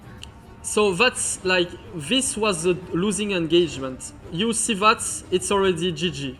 I mean, we could argue that if green one is misplaying it so much, we might be in a better state. He might be in a, I mean, he might be in a difficult state, but I mean, he still has all his good assets live on the battlefield. And Maki has no good answers to a lot of things going on. Right now, I would like to see Gorbist. Okay, never mind. I was about to say his Gorbist are a little bit inefficient, but guess what? He's in my head. Game one is in my head. Yeah, it's true. He actually went forward and then back again in time to see the commentary and play based off of it. It was Go Beast. I must say, your guys are pulling some memes up. Oh my, Azag is standing up on the. Oh, I don't know. If he wants wow. it. Oh yeah. God, yeah. I mean, Azag thinks he wants it, but I don't think he really do. My thing is, my main complaint about Marky right now, except the fact that he's currently playing with his daughter and not really focusing on the game, is that we have like a line of archers that are not shootings. They are not aligned for shots. They have been pretty much undecisive the whole game. Can I stop you for a second and just point out that Alfred just said that his biggest problem with Marquis is that he has a daughter, so he's not playing the game. This is the kind of person that's a furry, guys. Yeah. It's quite terrible. You try hard or your reform. That's all I have to say. I'm joking, Marky. Much love if you hear me. The thing is, we are a bunch of old dads and such in ODM, and zoomers like me that are like students, and basically it's sometimes you see. Whoa, Archaon's getting caught. Oh my god, that's a big piercing bolts, but man. Yeah, like sorry right to interrupt now, you. Yeah, yeah. No worries. Right now, yeah, it's pretty much the Chaos player has the edge. He has basically the mobility advantage, and he also has he can smother the green skin army so well. There's not much Mark he can do. At this point of the game, it's probably lost. So yeah, I mean, as you can guess, it mainly comes down to the right side engagement for Marky, and the fact that he pretty much like didn't align equivalent forces and didn't use his pew lines to make it work. So yeah, a win for Wibs. I must say, if it wasn't for Green One, you'll be in a dire situation, Dagda. Yeah, it's quite true. We were in some trouble, but maybe we can pull it back now with the help of Green One and others like him who are brave souls fighting against the furry menace. The furry menace. I love it. So, do you know what's next? Yes. I am. I know what's next. Oh God! Every time I'm forgetting. I'm forgetting how to do things on. Okay.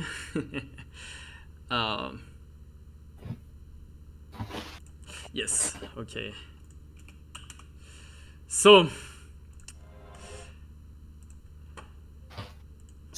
Next one is Maiden against Vyash. So let's talk about the two players, maybe, shall we? Maiden is basically is about the say he came into the clan as whenever you came into the clan, Dagda, actually. He's a Canadian who has been one of our greatest members, pulling up some incredible interactions on Vermintide.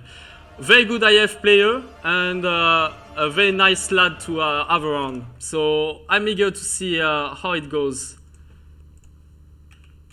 Yeah, and Viash is quite an old school member, huh?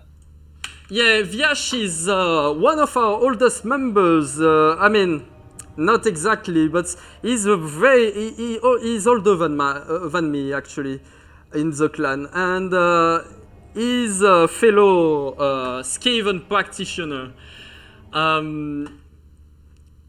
So we are going to jump into their lobby, Dagdo. I'm already in it. Okay. Yeah, I'm way ahead of you, Boomer. I've been checking on things. I'm not getting hyped out too much right now. Now, I have a problem with this game. So, why are the weebs the Skaven and the high elves are the furries? It doesn't make sense. Unless the high elves take a bunch of lions, I guess it's okay. That's actually true. Why is Vyash a fury? I mean a weeb.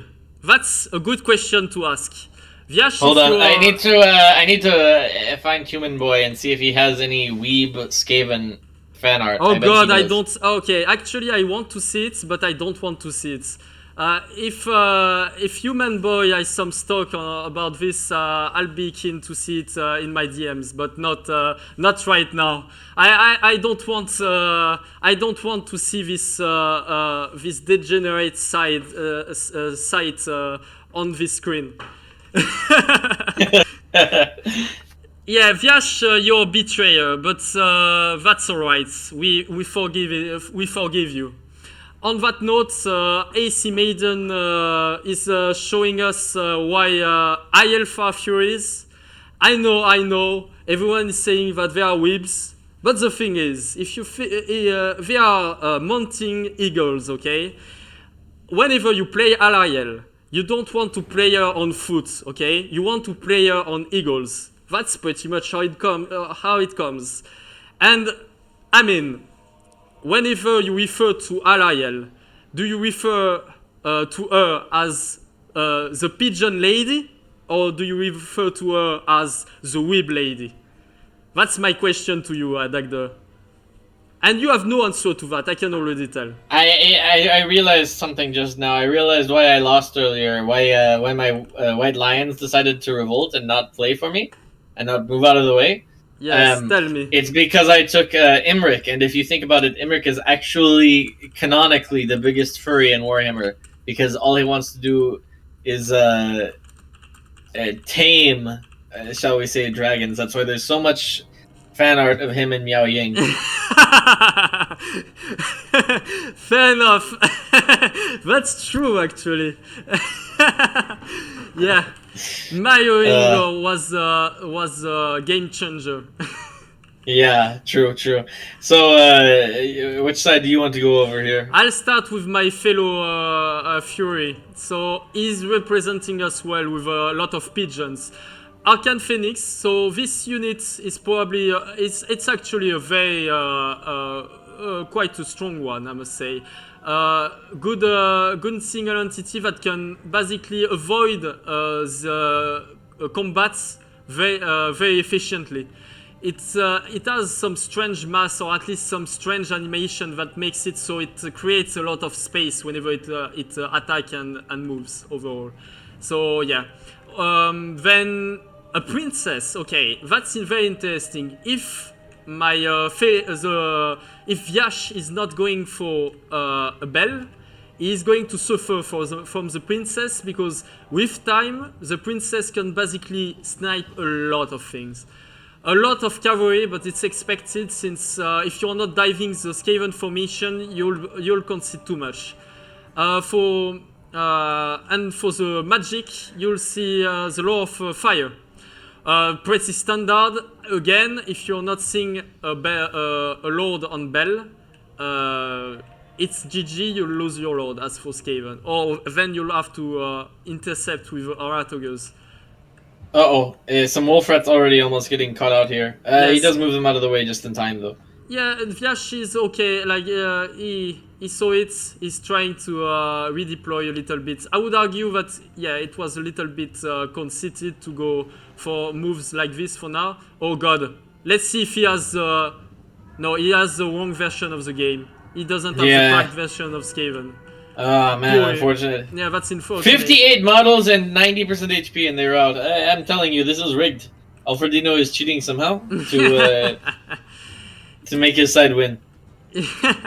I mean, Chosen One for sure has some rigged games. It was a rigged game from Chosen One because I'm pretty sure none of my World of Rats can do so. Let's talk about the build of Vyash, maybe. So he has Lord Skrolk, who obviously is very good in this matchup, as long as you can prevent him from being sniped. Then he has 2 Warplock Jazales, 2 Storm Vermin with the Sword and Shield, actually, which is quite interesting. Wow. No Poisoned Wind. I must say your whips have good taste. But I mean, I have to say what has to be said. Like, He actually has the Warlock Engineer with just the Mortis effect. Oh no, also the Howling Warp Gale, but he has the Mortis effect, which is quite interesting. He's a seasoned player, I can already tell. Okay, this is quite good, I must say. This army is pretty standard for Skaven. It's debatable because you can go for many ways, but let's say, I mean, it's totally workable. Thing is, this the Skrolk is the Skrolk pick is very, very, very inefficient in my opinion. It's very good if you're not getting sniped, but against this composition, I will bet my marbles on AC Maiden to win it. Actually, AC Maiden essentially spell kiting, like the cheater he is. Yeah, but it's very efficient, and I'm proud of him. He's having a field day right now. I must say, the cannon should start not focusing on single entities. Lever Bubonicus onto the major fire. Maybe wait for it. I mean, this mage, if you think about it, already did most of his job. Like. But it's Vyash right now needs to change some targets. Maybe he's getting a little bit picked off, but nothing too bad because it's just Skaven slaves. You see that?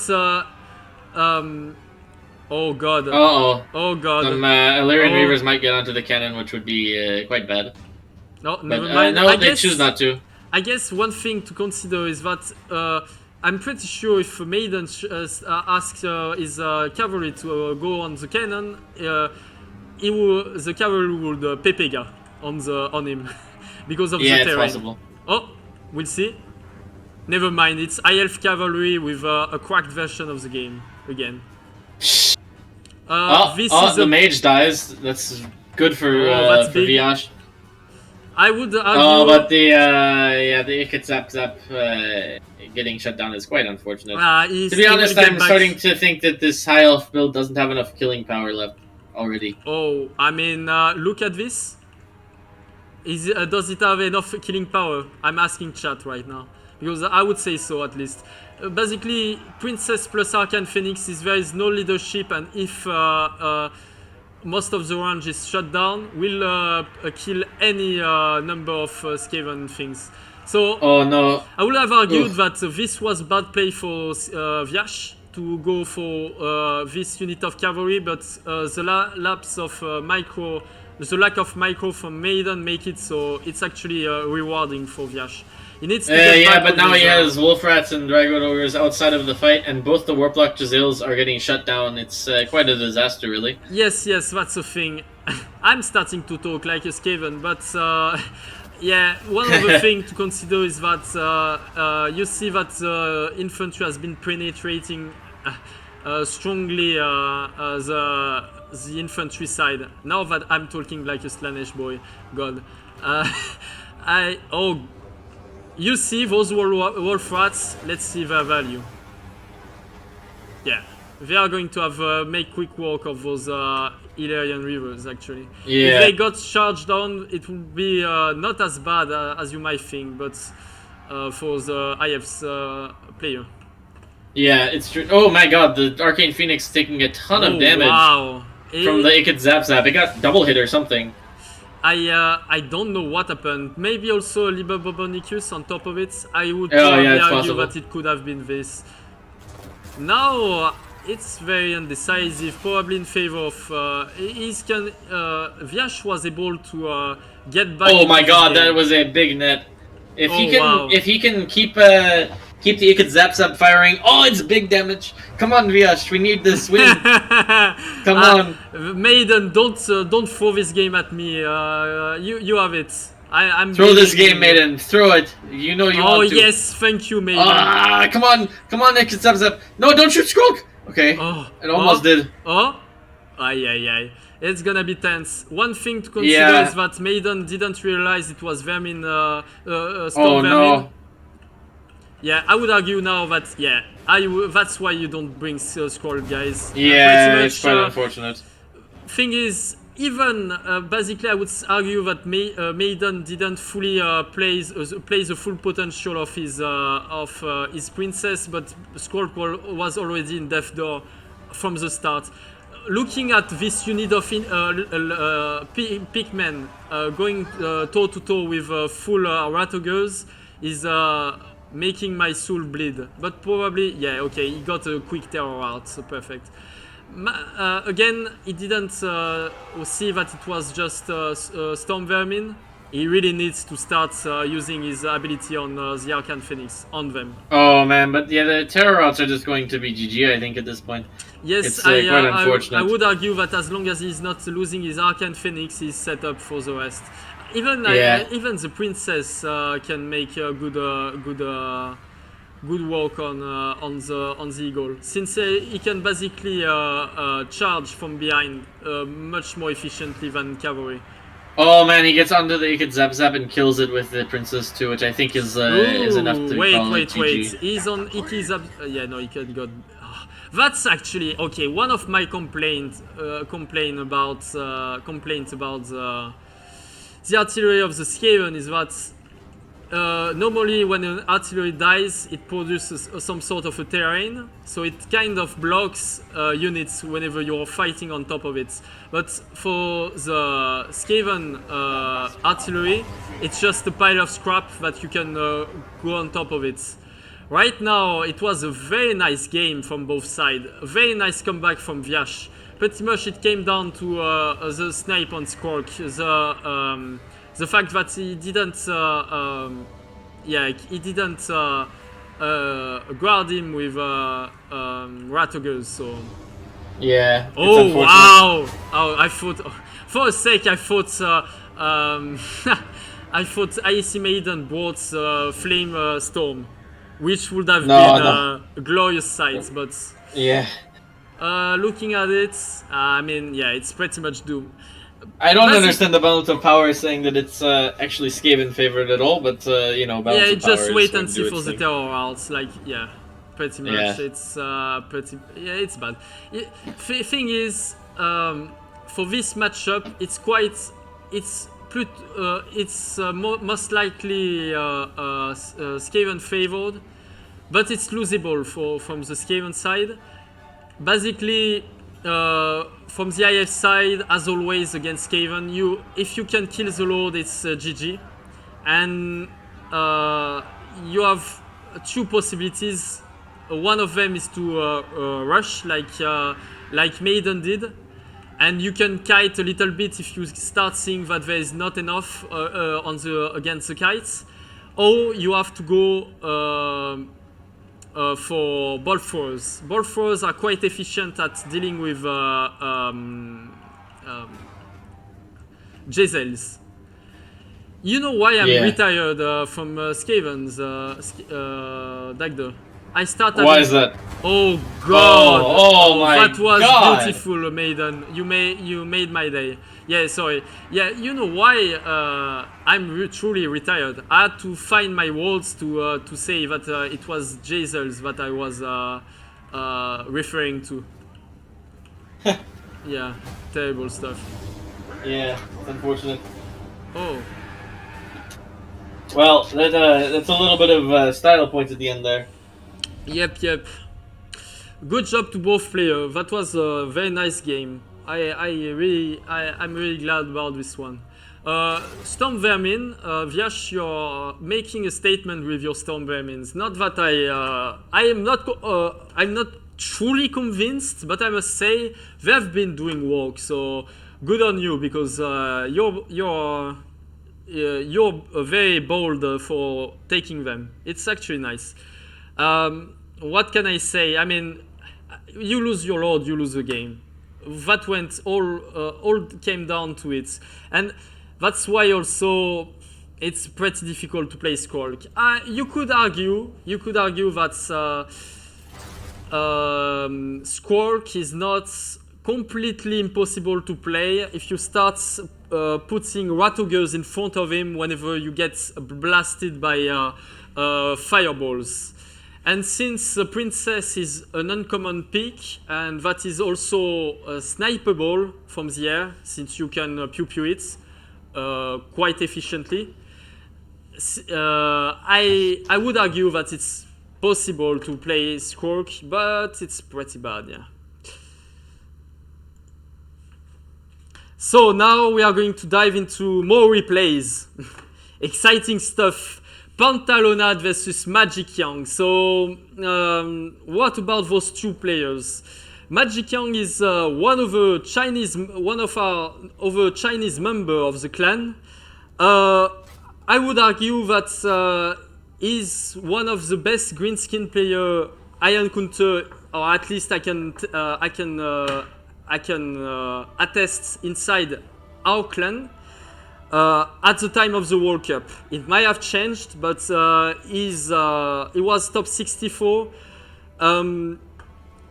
Probably the best player in our clan for green skin could be Bruce.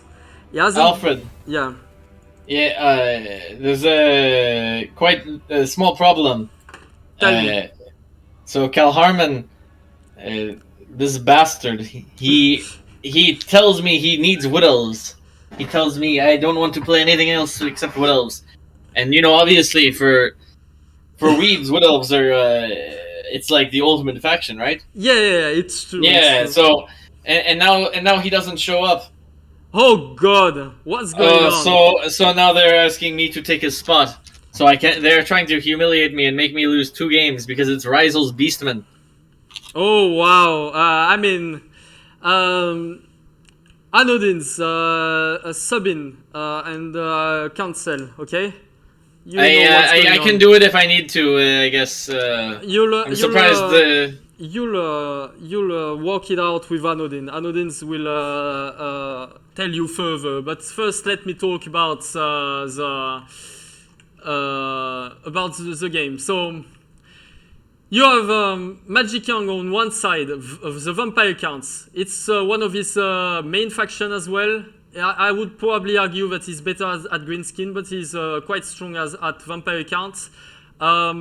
So pretty standard army, I must say. Like, you'll see great graveyards, great weapons, because I mean you're only infantry that can deal armor piercing. If I exclude the Canvref, but I exclude them for obvious reason. Then you have the Fellbats just to avoid the Gyro Cheese. The load, it's actually important to have him on Dragon. It could be debatable whether or not you want a Lord on Dragon, but without him, the Iron Breakers are a tough cookie to crack, let's say. I see black coaches from alongside the rift, I mean the battlefield, and yeah, black coaches, a necromancer, pretty standard army. I can't say much else. For my fellow Fury, because Panta is a dwarf Fury main. So yeah, Panta has been going into an identity crisis. in recent months, and went from be a glorious beastman Chad to pussy dwarf main. Not that we will all accept the differences, but this is not something we can accept in this clan. I guess I have to deal with it now, but I would say that this army is very, very good, very strong, because it's a line of iron breakers with long beards. They take infinite amount of time to get killed by the graveguards. And if you don't infiltrate with your front line, you need you need basically to have black knights on the back lines to make a difference. And we don't see it from Magic Young's side. It sounds pretty bad from the get-go. You also see Slayers. I mean, normal unit for such matchup. Quarrelers can basically tank for infinite amount of time. Wait, I didn't see also Canvref. Oh, okay. The Canvref are a strange pick in this matchup. They should be good, but it's debatable because they basically, you would think their stats are good for this matchup, but they do magic attack, and since we are not in Warhammer 3, it's actually not so great against Dwarf. And they also just don't have the stats to actually kill quickly enough. Oh god, okay, you see this blasting charge getting dropped off, and I mean, it's just suicide to see from the vampire count side. I would have liked to see the Feldbats charging, diving in first against the iron breakers to prevent from the blasting charges. Right now, from the get-go, it's probably already losing from the vampire count side, strangely enough, because basically, if you lose your graveguards too quickly, then everything needs to be breathed if it wants to be killed. Quarrelers actually are very resilient. Against Felbats, this is just to get more time. This is just to occupy them, but this will not shut them down.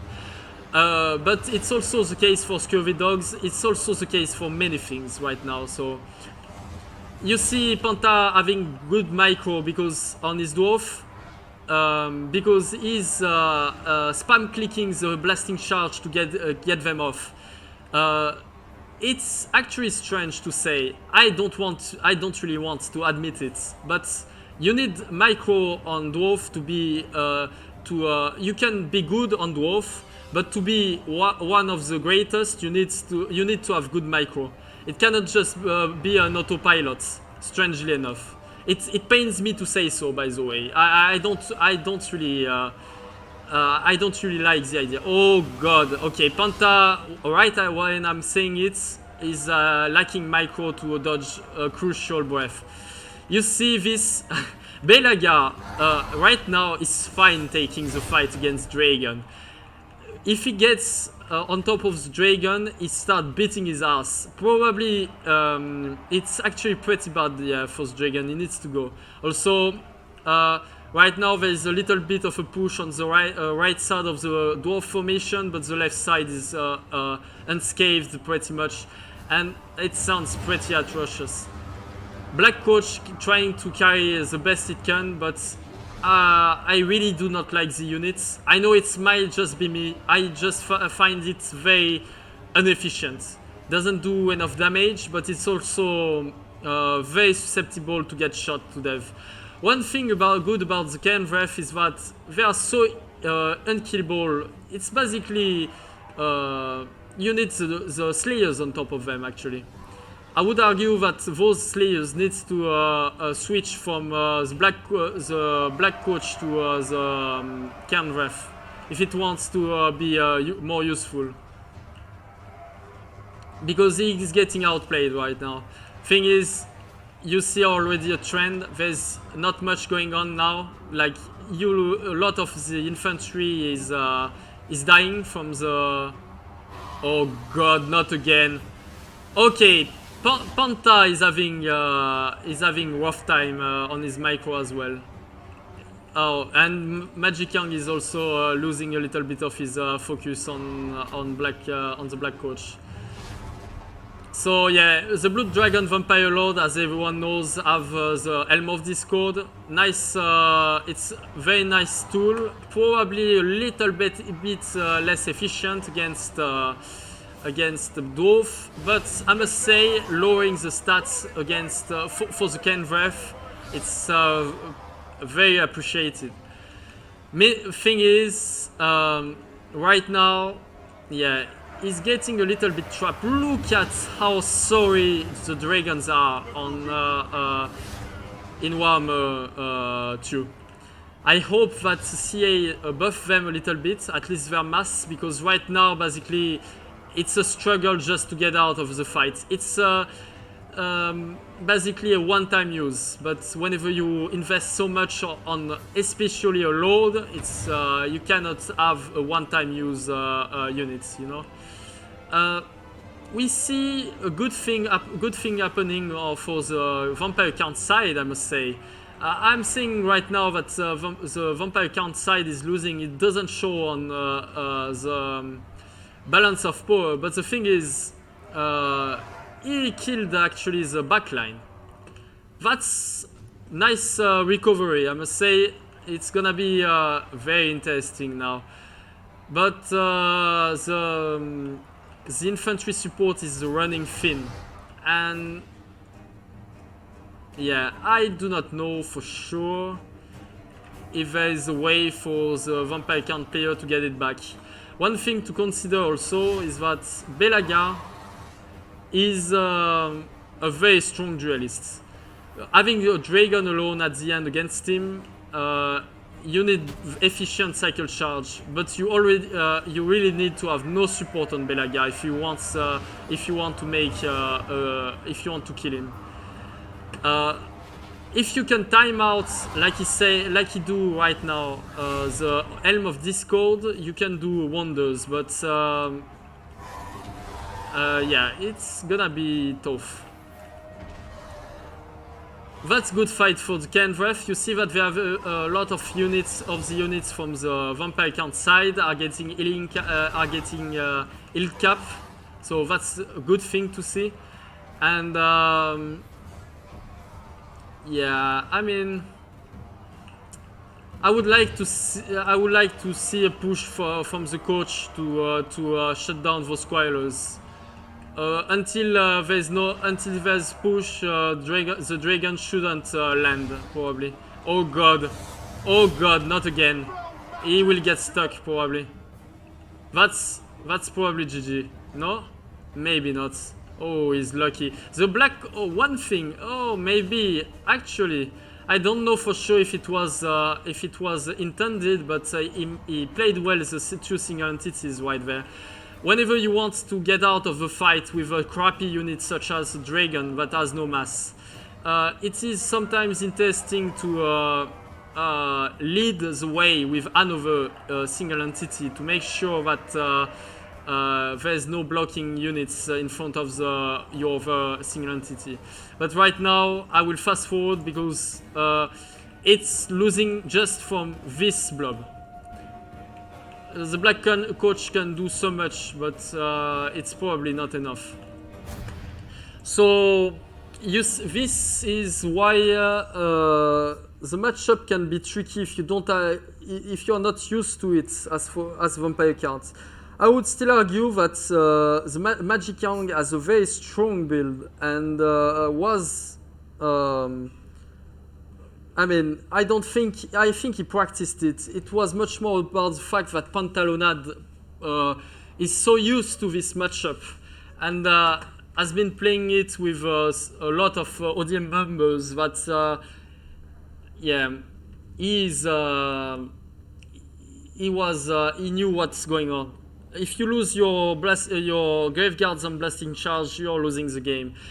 Also, oh wait, it wasn't Belaga. I'm mistaken, guys. It's interesting.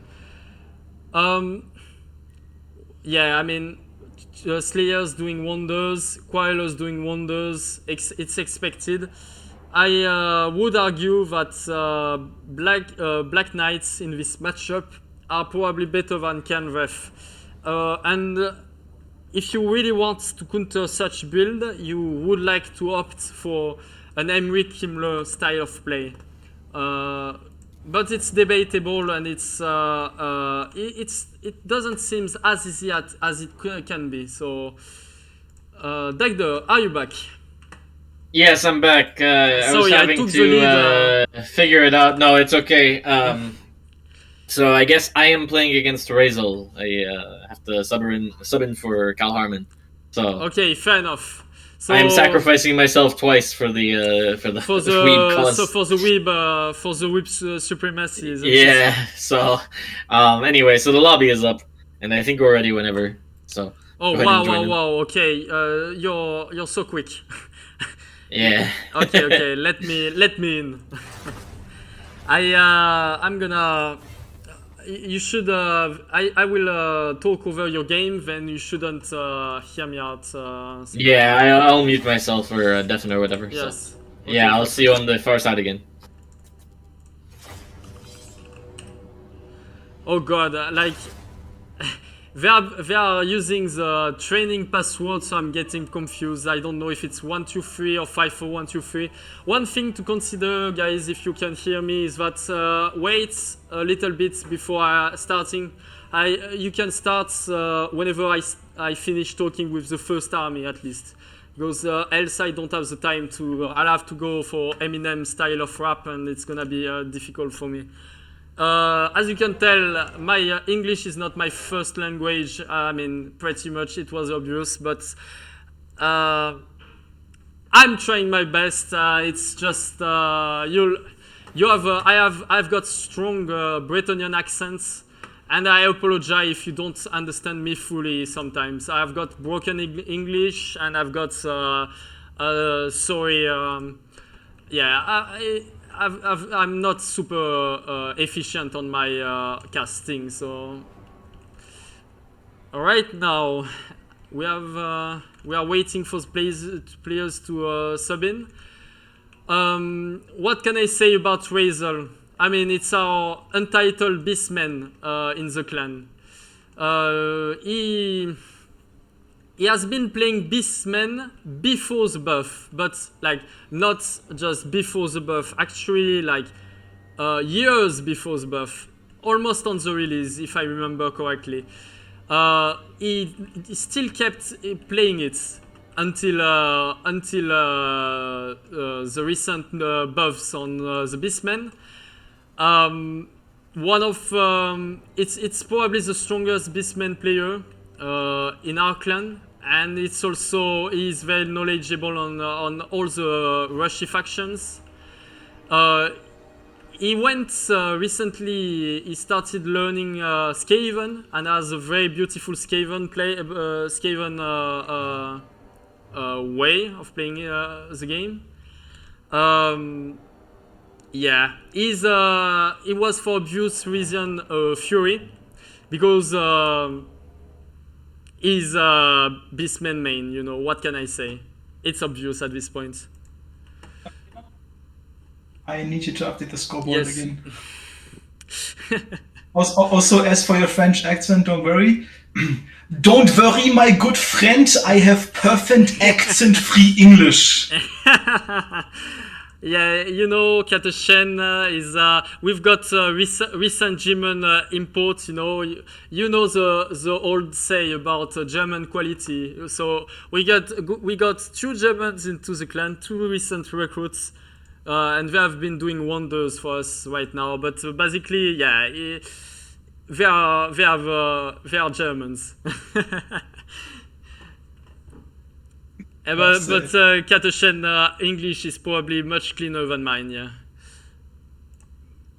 So it's actually a clean sweep from the Fury side, I must say. What do you think, Katushen? I'm actually a bit surprised it's so one-sided, though to be fair, most of the matches are actually pretty close. Yes. Right? It's not like we didn't have a ruffle stomp for the most part, like especially, I mean, I'm curious how our 2 Warhammer 3 matches will go, but I think at this point it might almost be over. I think the Weeps can still go for a tie. So if they win it now. You know what?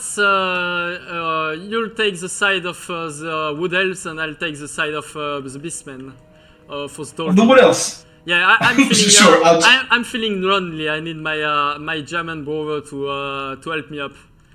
Sure, I'll try with my vast Warhammer knowledge. So basically, on the Beastmen side, it's Beastmen versus Wood Elf.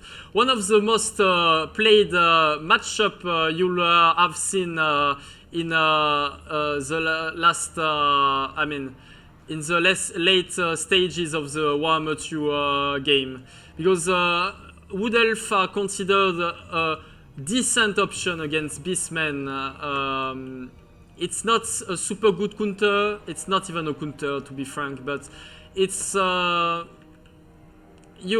have to deal with it in a way. It's full mobility from the Beastman side. True Rushy style. I love it. Yeah, nothing. Can you do me the favor of sharing the screen so I can do it in time with your actual camera? Oh God, yeah, true. God. They have been. They didn't wait for me. My players are hating me right now. Like my fellow clanmate just wants blood and nothing else. So. All right. Oh wow! Strange formation. Wow. Look at this. Yeah. I would like to reproduce it if possible. So from Wooler's side, as far as I can see, it's also a full mobility build with Kite, right? He has Hawks in the air. Actually, the maximum number for 4 Hawks units in the air. So that's why he's going to try and, grind down the most dangerous Beastman unit, and the rest is all cavalry. I don't even see not even a single Swift shards or anything else on the ground that would actually be in danger of being caught. Although, oh god, that is a hard trade. So basically, right now you have like no good charges taken by the Wood Elf player. It's gonna be a massacre. He needs to wait a little bit longer for the time being. But right now we see a straight up 2v1s on all fronts, and it's probably pretty bad. The Orcs are going to dive, maybe. Yes, they are diving. A nice play on Dagder's side. It's still pretty much on anyone's hand right now. The Wood Elf player lost a lot of troops, but it doesn't mean it's impossible to recover from it. Dagder should actually kill his Glade Riders to protect for the Wild Riders, but he didn't. So now problem is he's getting caught on a lot of fronts, and the Sisters of Twilight play is very good against Taurox, because by the end of your ammunitions you will kill him, but again it means that you need a lot of time.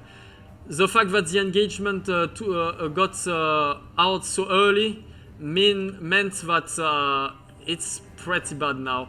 One thing to consider, I want you to focus on the micro plays, macro plays. You'll see right there, because whenever you're playing against kites, it's a mentality that you need to understand. If anything, you have to get used to it, but there's a little bit more to it, in fact, because you need basically to have.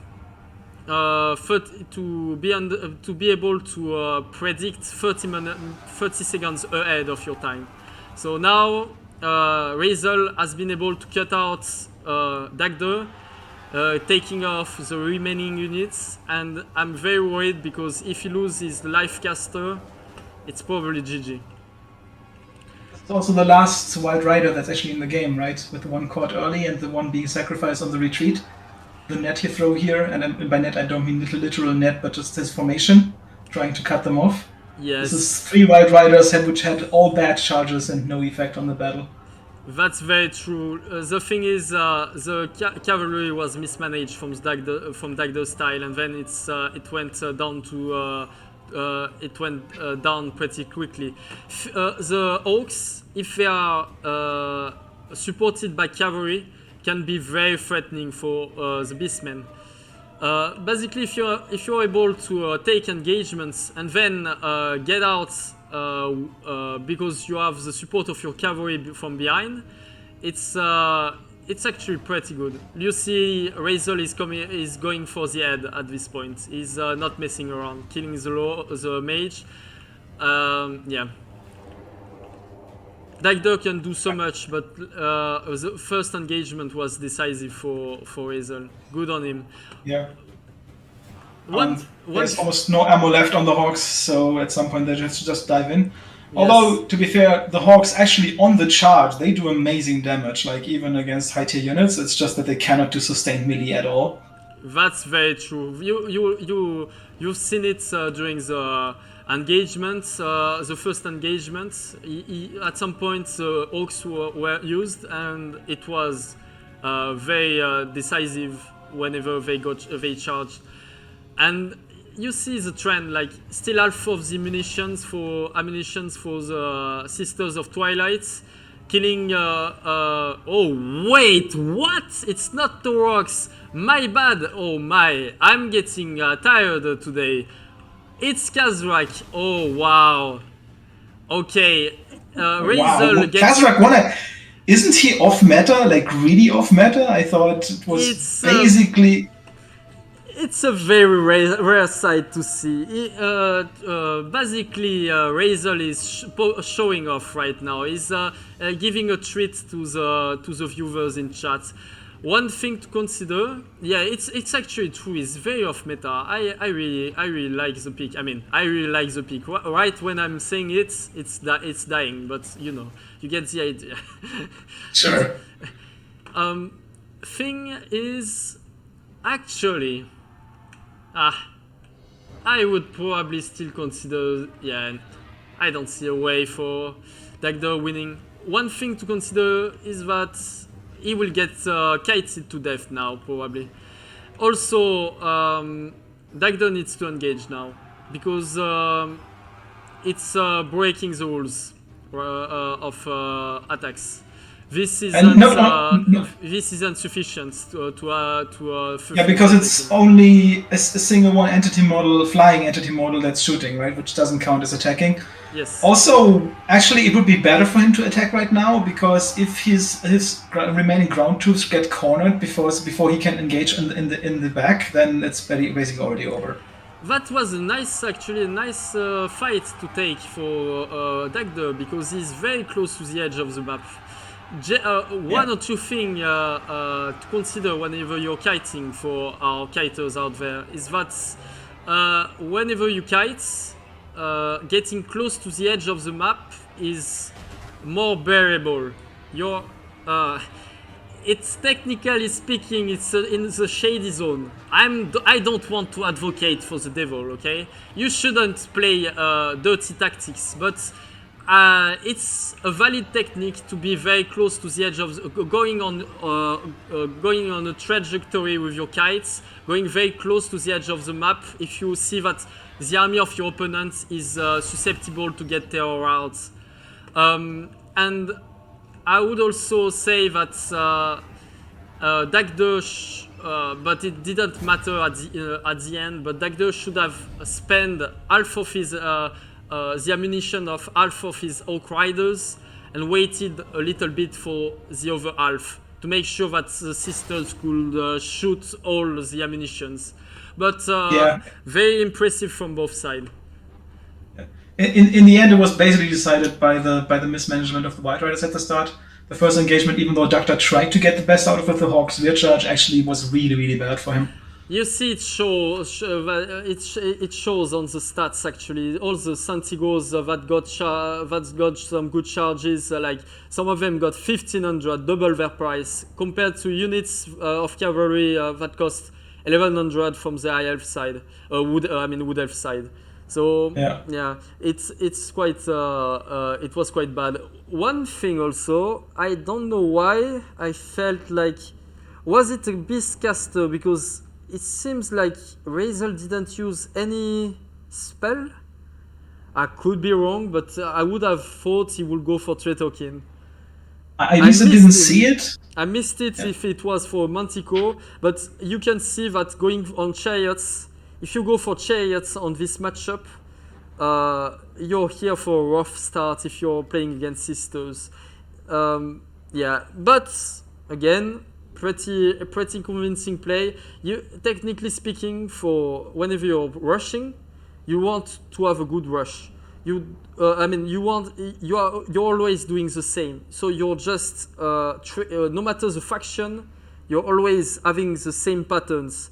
It's very much different whenever it comes to defensive posture for defensive formation, defensive factions.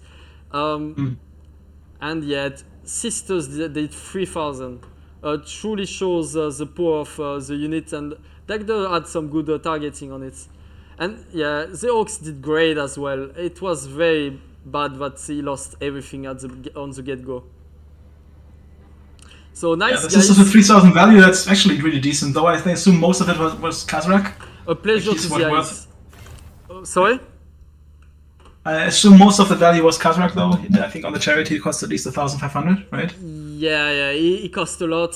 Depending of what you bring on him, but yeah, he cost a lot, and he gets absolutely destroyed by the Sisters. Sisters got basically all the heroes and lords and leadership overall, and then went for a couple of Santigos. So yeah, expected, and I mean, I wonder if Dagda would have taken it if it wasn't for the first engagement. He had some decent. I would say he had some decent chances right now. Okay. So is this where we transfer to Warhammer 3, or is there one Warhammer 2 replay left? Oh yes, actually there is. So let's see. Dagda is will be back here with us. Taking a break, so okay. Then I'll stay with as long as he's out. Oh god, Dagda is on a road rage. Joking. I mean, I didn't want to say it, but since Dagda is basically quitting Warhammer 3 forever, twice a week. we are joking about it. There's no bad blood. Sure. About it. And, no, never. Like he gets salty, but he's always nice about it. It's actually impressive, because I've known gamers in my life who will even go at their friends when they're really salty, but Dr. always stays nice to the other player. He just goes ham on the game. So now let's continue, Katushin. Let's sure. I've got my stream on. Let's update the scoreboard before going. Yes, exactly. And we only have more to go, right? That's the last replay, I think. Actually, my fear of Furies are Chad. You know what, guys? It might be just a truth that Furies are Chad, and if you want to get good at the game, you need to be a Fury. What can I say? You know? That sounds real. Wait to say. So at this point, we don't have a weep in the commentators anymore, right? So this might be a bit one-sided. Yeah, but that's intended. I can't stand the weeps. He said he wanted to take a break, but he didn't think about me. What if I want to take a break myself? You know, it's too late now. Yeah, I want. No. It's actually great. I have a break. I don't have to stand the sight of Furies or saying gibberish to my fellow Furies playing the game. You know, so it's perfect. So now we are going to jump on the replay between Mo and Super Munchkin. So it's glorious greenskins against Empire. Matchup A that is matchup that in Warhammer 1 you have seen very often, actually. I don't know how it developed in Warhammer 2, but in Warhammer 1 this was the matchup most played in the tournaments. I remember That's this. very true. I mean, probably because there's not many factions on Warhammer 1, but it was a nice, it was a commonly played factions because it's very thematic. So Yeah, and yeah, not only that, they also have somewhat, they from the very get-go, they had somewhat complete rosters, right? Like their rosters were actually, you had most unit types available and could do most of the strategies involved. true. That's also true on both sides. So I guess it's a favorite of the community. Let's face it. And yeah, it's my favorites as well. So what can I say to judge? It's good army on both sides. So I'll start with more. No, you'll start with more actually. Go for it. With the Empire? Yeah. Okay, so first of all, we have an aesthetically beautiful box right here, right? Not the classic, not the classic square formation, but what I actually think is kind of an octagon. Dwarf right? geometric. Maybe a fellow dwarf player. I'm pretty sure Mors has to answer the call of the Dawi in this clan. Can you hold the camera a bit less wonky so I can see the unit types? Okay, so we have Frogmen in the front, including the unbreakable ones, which just makes sense. They are basically always worth their money. We have two artillery pieces in the middle, and I think in this case both cannons. It's El Blaster volley guns. Oh my! El Blasters, holy god! Okay, that's glorious sight. Nice. Yeah. So they theoretically speaking, they have the highest DPS of the artillery in the Imperial roster, if you don't account for rockets, but they don't hit anything. This would actually precisely do a very high DPS if you can manage to keep it firing through the whole game and have good targets for it. We also have 2 units of, I assume, Huntsmen by the formation, and yes, in the center just to support against any engaging troops, especially of the large kind, and 2 units of cavalry in the back, which is common to Blazing Suns. In both cases, actually, that's an interesting choice against orcs. Is there anything that is particularly susceptible to fire? So trolls, I guess, right, with the generation. But that's the thing. Basically, you see some sort of running theme in this army. Blazing Suns are very good overall, but especially against the trolls, it's sometimes better to upgrade your Empire Knights for that. They also ditch a lot of damage, so if you're in a situation where you need to sweep the cavalry of your opponent, it's probably better to go for this. Then, yeah, also one thing to consider that you didn't mention is the warrior priest has the banner of eternal flame, giving flame damage to the missile of all the volley guns. So it's gonna. So he really wants to get rid of the trolls basically before they can do anything in melee. But more importantly, I'm pretty sure more didn't think of the trolls at first, but more so about Grom himself. Because Grom is also susceptible to fire and is very, very, very, he has, you'll see, like, instantly turning on Grom. Oh god, that was I remember that bad RNG. Yeah, I remember that Grom was very oppressive in a certain phase in Warhammer 2 meta. Oh god, right? that's... that's so nice. One thing to consider, thankfully, Super Munchkin for a little bit the game, but if he was able to stay on Volkmar from all the sides with the trolls, he will be pinged in place. It was nice move to to slow him with the giant trollags. You see a flank that is going on. I would argue that it's meaningless as long as the infantry is not threatened on the get-go on the engagement. Yeah, so the timing is a bit off, right? Like he wants to have the cavalry basically in charge position the moment that his infantry engages the front line. This is a bit delayed. It's a little bit delayed, not that bad. I would argue that it's still okay. Thing is, it's more about the fact that there's so little infantry left already for the greenskin. He really needs to make sure that the huntsmen don't shoot at the big guns. Yeah. That's... Oh, wait. Oh, nice. Okay. Ooh, oh god, exactly down the line. That's painful. That's very nice that they changed it for fanatics. Oh wow, and you see why the Blazing Suns are very powerful. You give fire damage on top of the fire damage of everything going on, and they like a unit that was already weakened by fire damage is even more so now. So yeah, because Kindle Flame was stacked with it, right? So he gets like exactly. 40% more damage, and that's pretty decent. Yeah. We also saw that in this case the cavalry was actually used to just block the mass in the front, right? Despite the cavalry from the Greenskins approaching from the back, the Blazing Suns were more important in the front line just to make sure that the high mass troll units don't just run through and go at the cannons. And that's very good thinking, I think, because the back was already sealed by the infantry, and good focus fire by the skirmishers. My problem is, you see, he committed so much on Volkmar, he didn't kill him, and now everything is routing. Strong play. It's almost dead though, right? Couldn't he shoot him to death at this point? No. Like, how much does he left? It seems like he's almost dead, but in fact he's at 500 hit points. And he regenerates all of that. Yes, basically it's a little bit doom right now.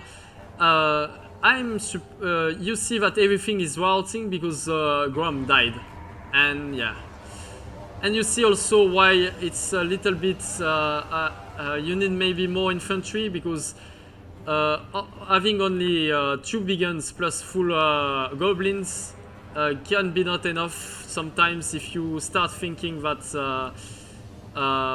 there's burning head in the game.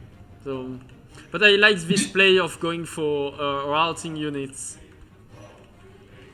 Do you need the big ones though? I remember that. I mean, I don't know how it's currently, but I remember that the Savage Orc boys, just in general, they did amazing against light infantry of all kinds. They're just like really cost efficient in the front line. Can't take any fire, but you know, if you want to grind down melee versus melee in the infantry line, I would argue that you might be right. Big guns are debatable. I would say that I would prefer more mids if you don't go with enough infantry. Like you want more. Oh, look at this terror out before they could charge. Yeah, you want more mids on the battlefield. Whenever you rush, you need mids. That's pretty much it. Yeah. You cannot just go with cavalry and expect the backline to die, because as you can see, it's what I was calling earlier.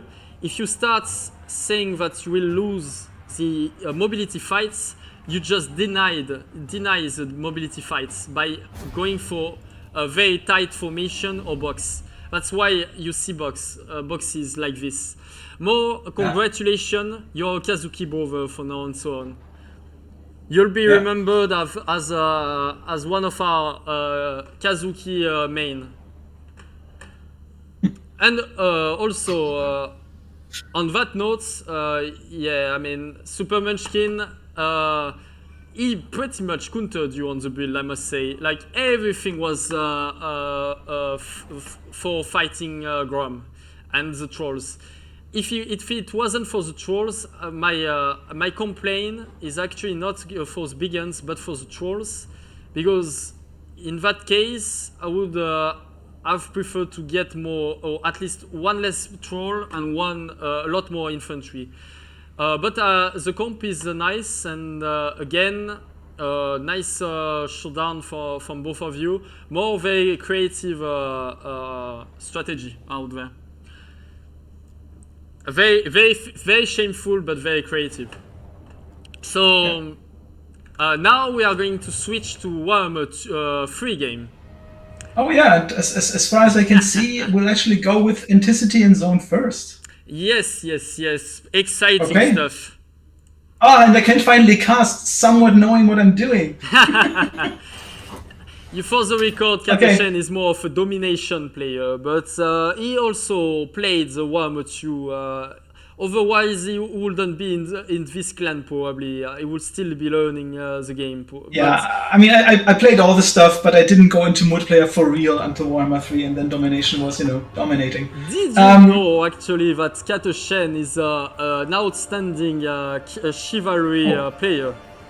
Mainly the Great Swords. That doesn't belong here, but yeah, I was actually happy. Okay. I need Zone and Entity to create a lobby now. Yeah, they don't. Actually, Hanodin's told me that I'm playing first after all, so I'm inviting Outer Region. I'm leaving the chat, and Hanodin's will cast with you. Yeah. He already set it up a lobby, so... Oh, they did? Yeah. Okay, so I guess they're Let's first. Update the scoreboard, by the way. Yeah, I mean, it's 8-2 at this point, because you forget to count Akmaiden's game. Yes. Oh, yeah. Thank you for reminding me that. I got too excited, I suppose. Let's switch the scoreboard. 8 I totally misread Hanodin's. My fellow Weebs, are you ready to post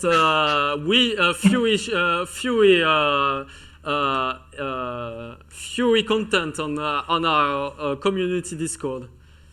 I'm very sorry for you guys. I mean, no, I'm very excited for you guys. You've seen the truth. Okay, so I'm jumping out. I have the lobby open. I'll give you the invite code too. Yes. And Hanodins will join you, and I'll rejoin you for the match between Zone and Intensity, which I'm very excited for, to be honest. Like, those are, in my opinion, but I'm biased, like the two strongest Domination players, period, right now. And yeah, the match will be very interesting for the new patch. Okay. My lobby's already open. I need to know which lobby you want me to go. Here I am. You Katashan and Outer Region first? Yes. Then we have Zone and City. I'll mute myself. Yeah. Okay, so what even about more those Frenchy, two players? Frenchy sexy accents. Huh? Sorry? We have even more sexy French accents. That's such a shame. That's such a shame that we are not playing Bretonia. I guess Bretonia died long ago with Sapphire. What can I say? Sapphire was our last of. He tried to revive Bretonia with by teaching it to Pantalonat, but Panta decided to betray him and go dwarf instead. Yeah, Panta. Shame on your ancestors. Let's say it that way. So. Okay, we have Katoshen versus Outer Region. Both players are...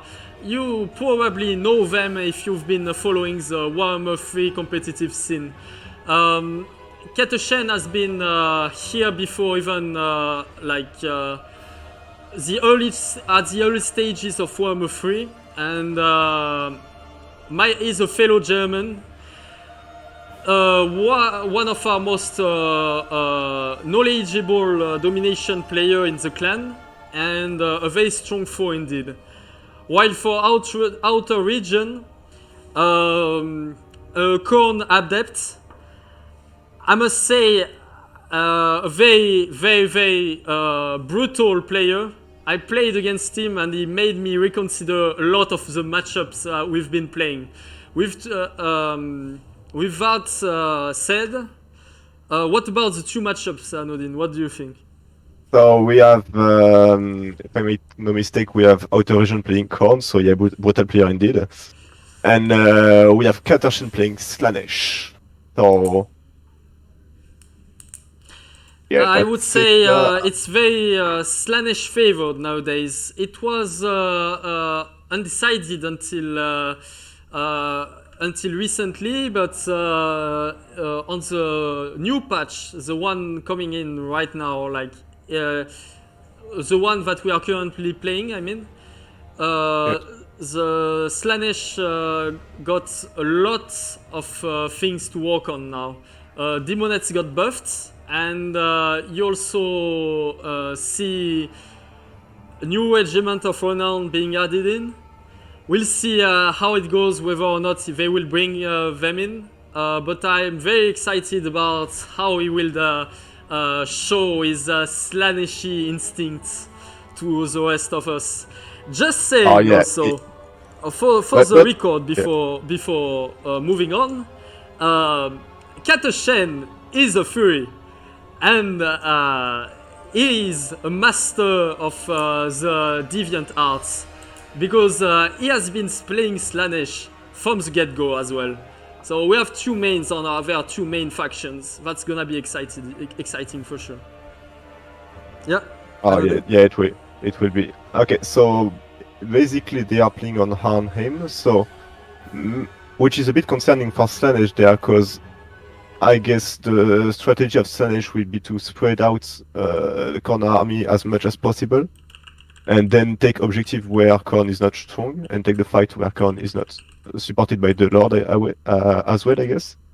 But as we are on Arnhem, and you can easily move between points, as it's an battlefield on one part of the battlefield at least.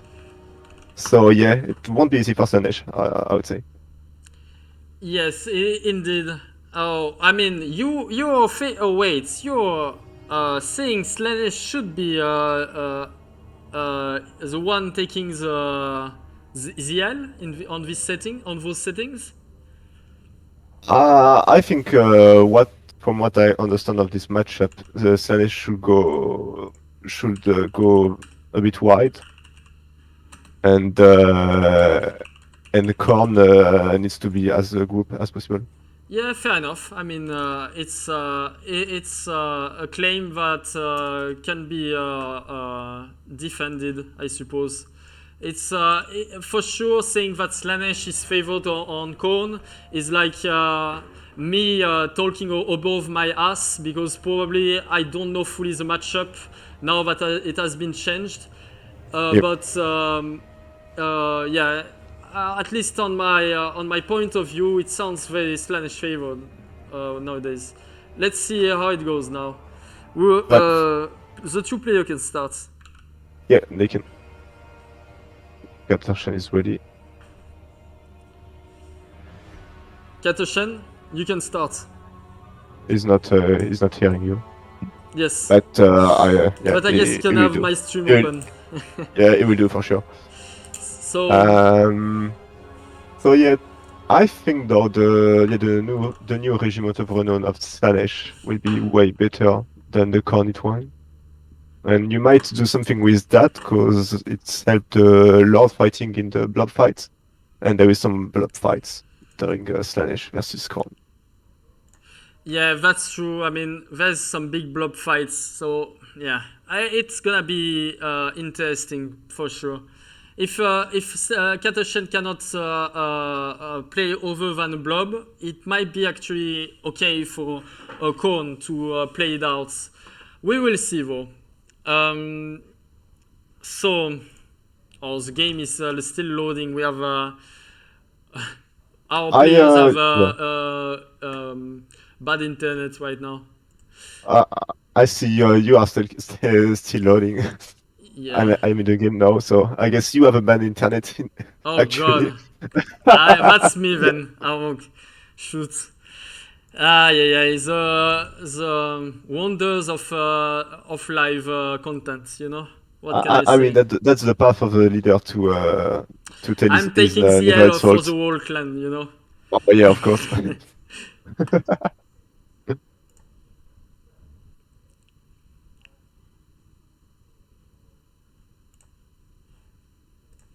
So, yeah, for now, I've seen in the starting army of, oh, there you are. The starting army of Khorne, Khorne is starting with skull cannons. Yes, maybe you should talk about the Slanesh army, maybe. Oh, I can talk. You talk about the Slanesh, or I do? You talk about the Slanesh army. Okay. So basically, we have a very elite stuff in the opening, and with the new area cavalry, the Eternal Entourage. Oh, that's a very French name, actually. The Herzog of Renown, followed by 3 heroes. I mean, the Herald of Slanesh with with actually no spells. That's interesting. I guess he has the shadow spells with the other guys. No. They Wait, don't even have... yeah, he has. Wait, he has the Pit of Shades. Sorry, my bad.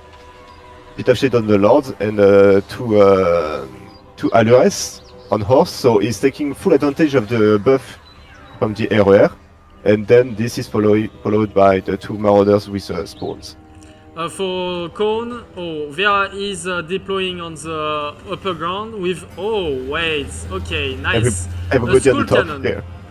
Yeah. It's actually a good choice if you can drag the game a little bit longer. Generally speaking, at least earlier, like the meta before, the first player taking points couldn't handle the comeback mechanic on some maps, and it's debatable whether or not you can fight the comeback mechanic, but you basically had to wait. You couldn't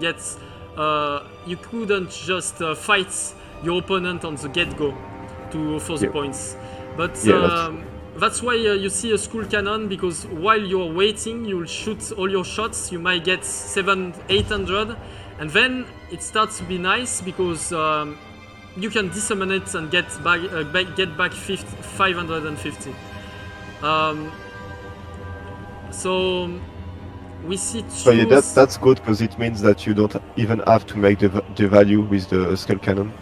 You need only the half to be... It's pretty good. And also, it's very okay against an end carrier and such.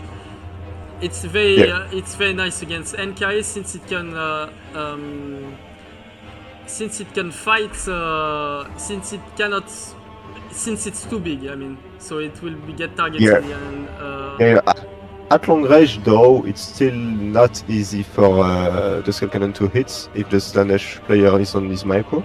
That's but for sure. At short range, it's very hard to dodge, and it started to make a lot of values for sure. Yeah, let's remember that NK has 100 speed. I'm talking about like whenever he's in combat, you need NK to stop basically, or you need your opponent to sleep with his micro.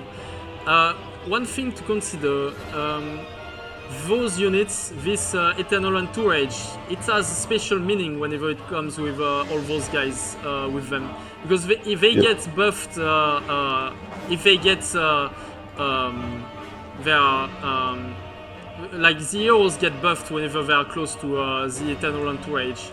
So we have to remember that all those single entities units are not just sorcerers, they are actually monsters. They could duel Scarbrands probably, which is kind of it's kind of unexpected.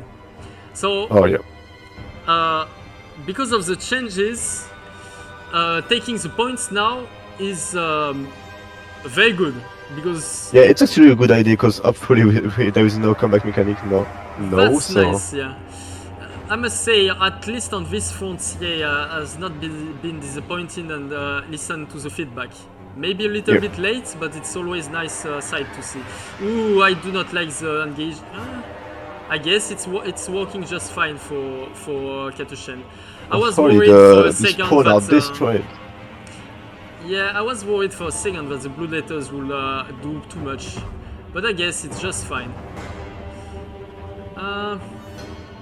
It was better for Katushen, definitively. So good on him for seeing it. You see this bug, I hate it. The fact that it seems like you're taking the points, and in fact it's your opponent capping it, because the color is not right.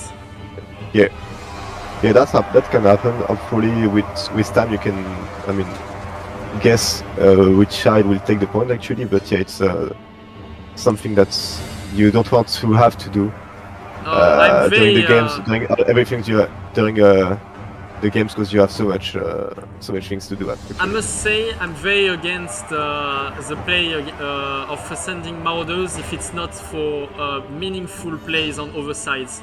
Basically, it means that if you want to start occupying things, because you will probably not trade efficiently with those units. If you want to start occupying things, you need to have...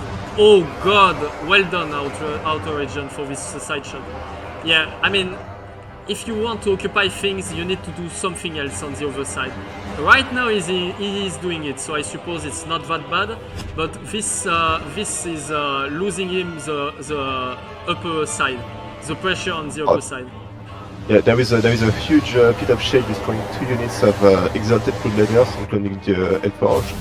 So that's really nice for the Slanesh, and he's trying at the same time to gun the Herald of Corn, but which is this guy has bodyguards with Spawn of Corn, and it's not working that well. And the 2 Allures are already almost done.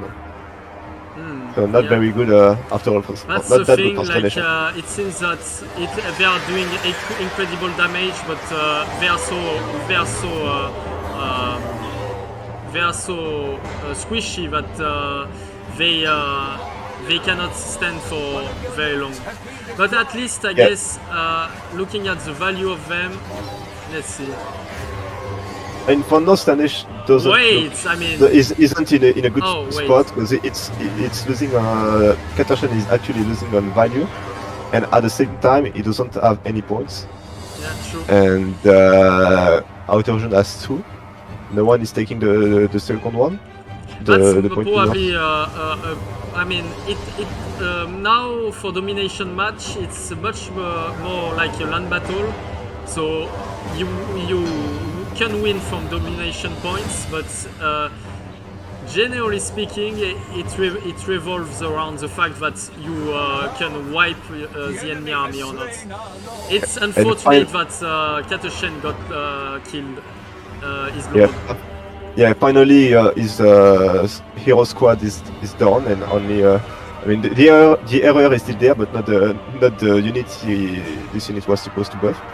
So that's a bit sad for Slanesh, yeah. And finally the Herald of Corn is still alive, which is not good. Yes, because he sacrificed. It sounds pretty bad, I must say. The upper also. I'm again outer region. Your micro on the school cannon is on point, I must say. I couldn't get the value on him, but it's the curse of the caster. Of the value. It's really the curse of the caster. Like, what can I say? But as you can see, you're taking the engagements on the upper side. If you're starting taking it, it means that you want to occupy those halberds because you're just giving 3 units on them. So it needs to have some meaningful drawback for your opponent. Yep.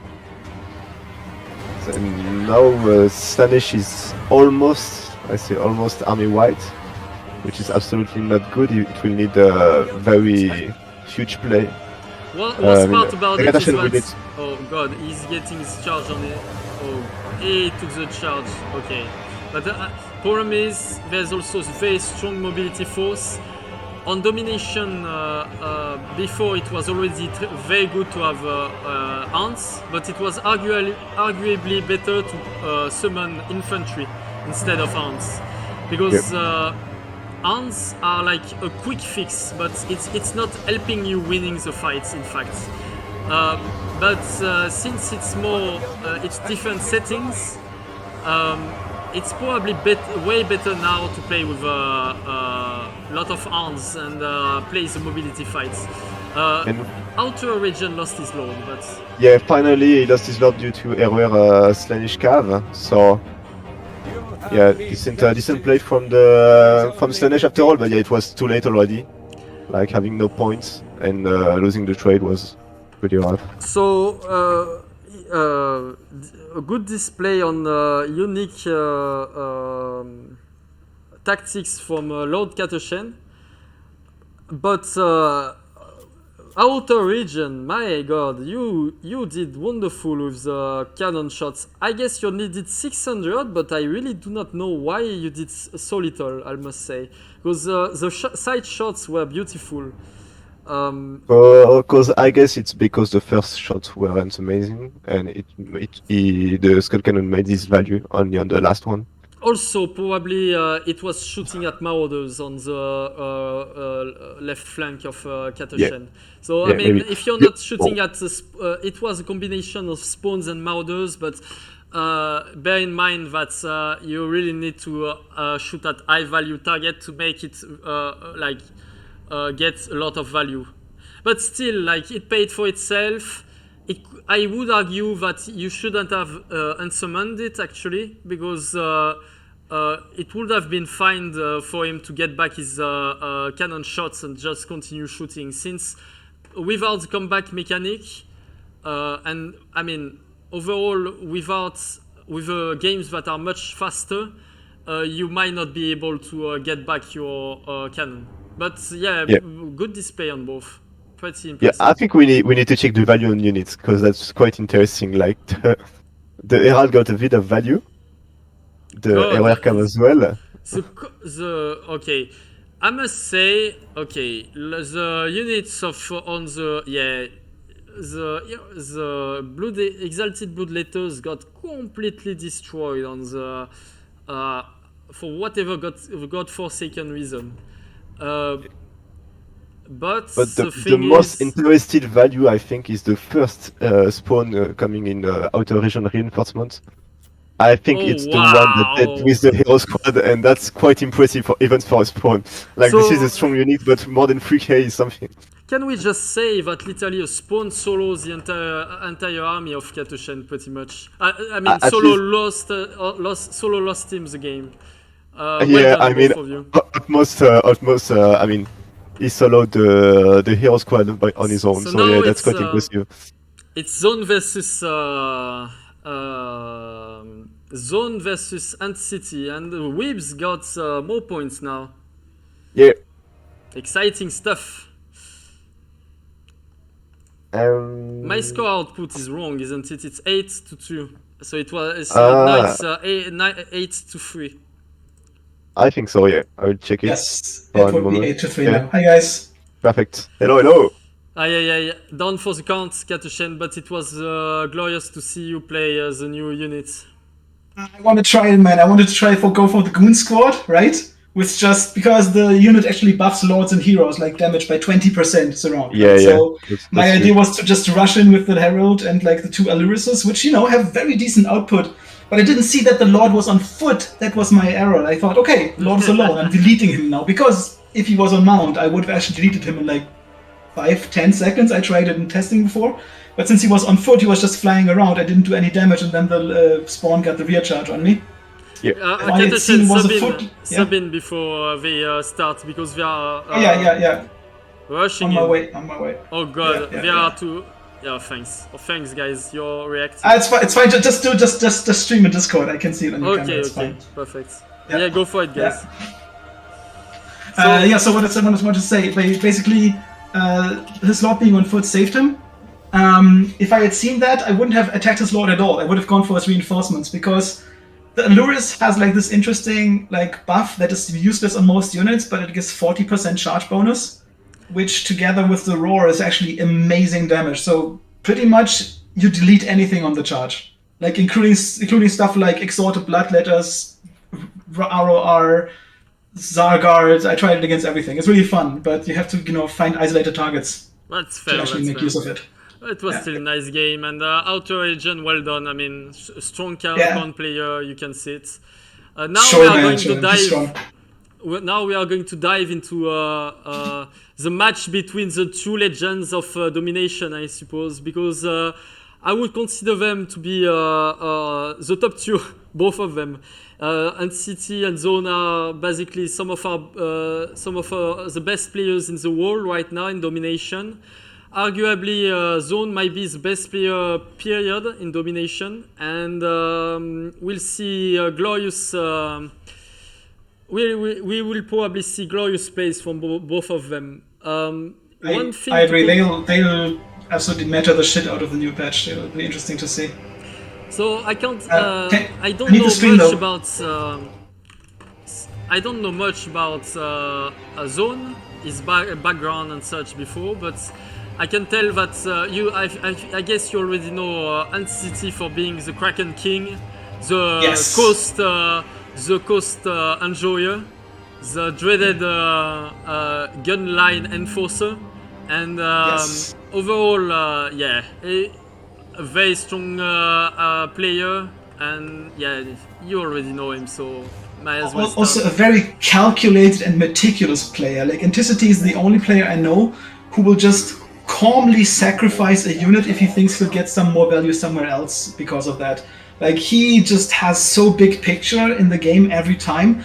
I know exactly that when I'm playing a game, it's like, okay, I have to, like, you know, make value everywhere and save everyone. But he would sacrifice 80% of its army if it gives him the win. Like, he's Yes. really cold on this one. So It's we amazing. see from Zone side, very, I must say, quite a strange build actually. Tsargard on the front. I guess it's you're expecting to play against Chaos Warriors of Khorne, and Yes. therefore the Tsargard will win the fight, but also provide you very strong front line for you to shoot over. So Yes. it sounds nice at least. If he's shooting over, right? In this patch, he doesn't have to shoot over. He can shoot through them, as everybody knows at this point. I like But, let's I see. like the two players agreeing on fast forwarding. I do enjoy the fact that they care for the stream. So Yeah. good Speaking on of the you stream, guys. you still need to stream for me if I'm supposed to see the match. Oh, fair enough. Wait, you've been you've been We've been still talking about the players. It's fine, man. Okay. As for Zone, just to give also background on him, right? So Zone basically, just like me, started with Warhammer 3 for reals, but while I was, you know, doing other things too, Zone basically, when Warhammer 3 came, always started doing quick matches. And when he was like 300 or 400 quick matches in, he came to Anticity's training server and said, I would like some training, please. And me being all the silver trainer, you know, somewhat okay at this point, said, sure, man, I'll train you. Yeah, so I trained him for 6 matches that I lost. and then the 7th match, I could show him something that he didn't know yet, so that was great.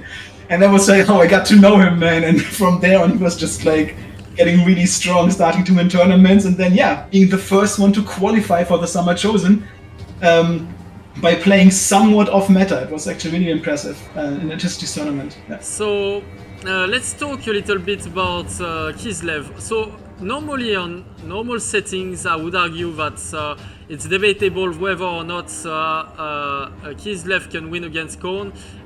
Probably before the patch, it was Khorne favored. But the thing is, with the bug, with the fact that you can shoot inside the units, inside friendly units, and still have the line of sight, it sounds like it's much more difficult now for Khorne. It is not as dreaded as you might think, but we'll have to see if Zone can pull it out, because it's also good on Kislev. It's amazing on Grand Cathay though. Like the Iron Hell Gunners really profit from this the most, right? Can I yeah. Look at this. Okay, never mind. They were shooting over, but I want some demonstration, if possible, if someone hear me, about the bug right now. I don't think the players hear you. They're usually very focused on the match. But he might just walk into the front line when they engage. I'm not actually sure if they talked about this beforehand. But you know, Anticity is, you know, efficient usually. I don't know if he used the mechanic. But yes, Khorne was favorite in patch 1.2 into Kislev. Strongly on some maps, less so on others, but overall, Khorne didn't really have a weak matchup to begin with. Yes. Oh, wow, wait. Many things going on. You see the use of dogs. Like I said on the last patch, it wasn't that much of a good thing. Like, you would prefer summoning bunch more infantry. But nowadays, because it's more of a land battle, you might as well just get a very strong push early on. So, yes. I must say... Well, I'm kind of surprised he's going for the Kossars and less for the Streltsy. Because it's the Streltsy that will murder all his infantry in the long run, but not the Kossars. Yeah. So I'm a little bit concerned for Zone, because he's taking engagement on infantry, not denying the frontal engagements with melee infantry whenever it shouldn't give the melee engagement. Like the Tsargard should be avoided at all costs, at least the armor piercing ones, because for sure it's gonna be difficult for him. Yeah, they actually trade well into the shielded Khorne warriors, so this is even a decent front trade for him, which usually you don't have against Khorne, right? Yes. Anything you do in the front is usually a loss, and you have to make up in other ways for it. Oh, in this case, I'm Yeah. very worried about this unit of cavalry. It's last samurai type of charges right now. Oh, Yeah, it's already wow. 50% low. And now It he's hurts. trapped. He needs to have some summon, I suppose. I'm very, I guess, I'm talking a little bit above my my field of expertise, but I would argue that the summon, the cultists on the new patch are a lot less interesting. Probably Oh, not horrible even- on some factions. Like for Khorne, for Khorne usually you want to have a very explosive entry into the battle, right? Yeah. Like as soon as you engage, you want the summons to be done, and you can't do that anymore, right? You have to wait until the engagement is mostly over, and then you can do the summons later on, which is still a good ability. It's just it's not as game defining as before. And for I factions like fully Nurgle, agree on this. I fully agree. yeah, I do yeah, with like factions the like Nurgle, changes. it's even worse. I do think I like the changes. What do you think about Me these too. changes? I think like the cultists of Khorne were almost played on any matchups. Right now you Every see time. you Yes. see a problem of something very reminiscent of the Vampire Coast style of play from Man City.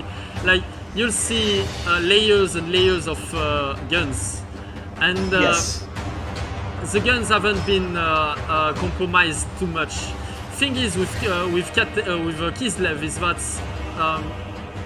any unit will take a while to break, even if it's a crappy unit like Kosovites, Derviches and such. They are actually amazing because of that, because you can suicide them into some artillery and the enemy has to literally grind them down, right? You can't push them off or anything. It's really... For disrupting, the Kosovite dervishes are actually amazing. For 400 gold to stop anything for 30 seconds. That's basically like a super net. That's rough for zone. Oh wait, he's killing the Lord. Oh, never mind. I mean, if he managed to kill the Lord, there will be some good things going on at least. But oh wait, I mean we I'm see actually some not sure at sort this of point. like Khorne resurgence.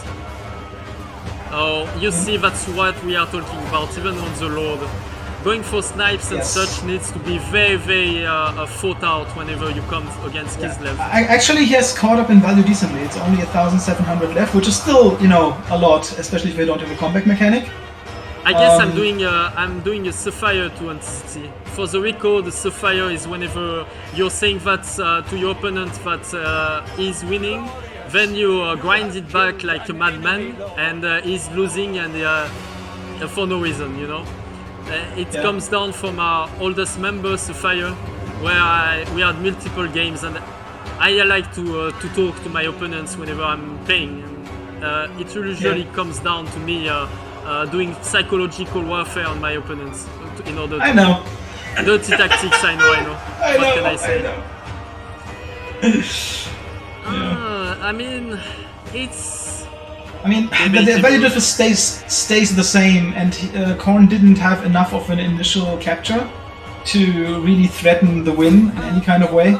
So I think if Antissa just calmly plays this out and wipes Khorne off the field, like he would in a land battle, you then see it's the gonna be strength over. of the Kosovites. I mean the Kislevs.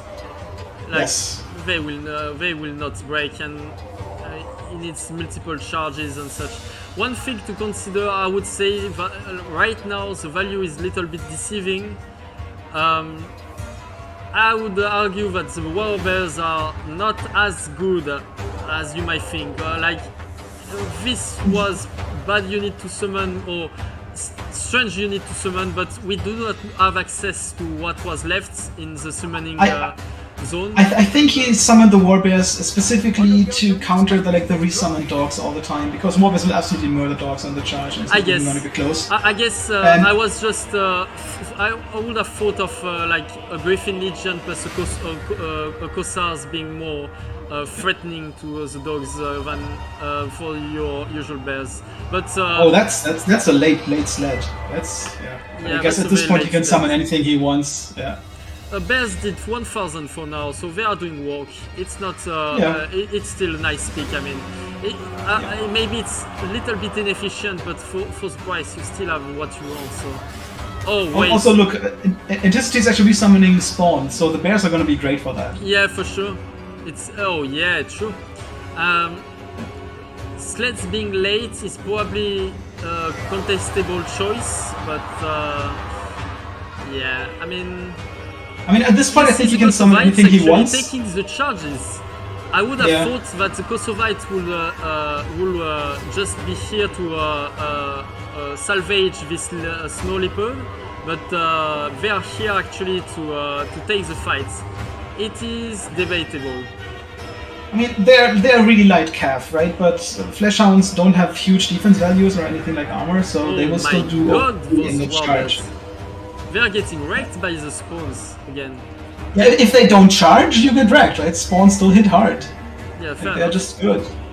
Yeah. Oh, and now there's like capping going on, but yeah, Zone decided the game couldn't be salvaged at this point, which is kind of which is true. Yeah, that was absolutely fine. Let's look at the values. I'm curious. Yeah, so Spawns did wonderful, but it's expected. Yes. One thing to actually, the Warriors did fine too. Like if you look at the values, like they're not bad.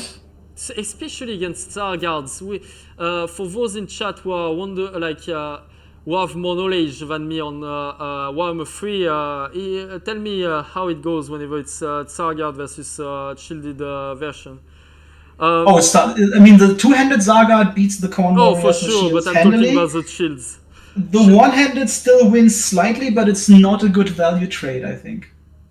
It is. I'm not sure, so that's why I'm waiting for like confirmations. But yeah, the new units, good on them to play them, good on Zone to play it. But I must say, it was literally. I don't know if it was the unit being bad. I don't especially think so, but the way he played the center engagement was probably suboptimal, and then it came down to having to upgrind Kislev on getting an uphill battle whenever you're the one rushing is probably too much to ask for Korn.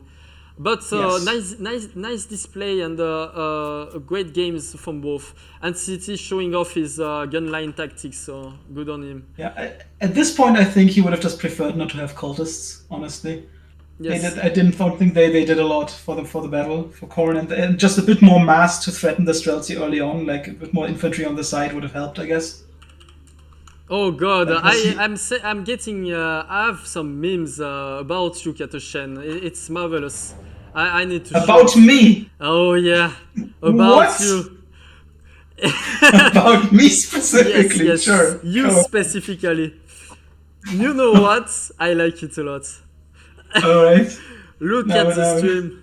I'm looking at the stream.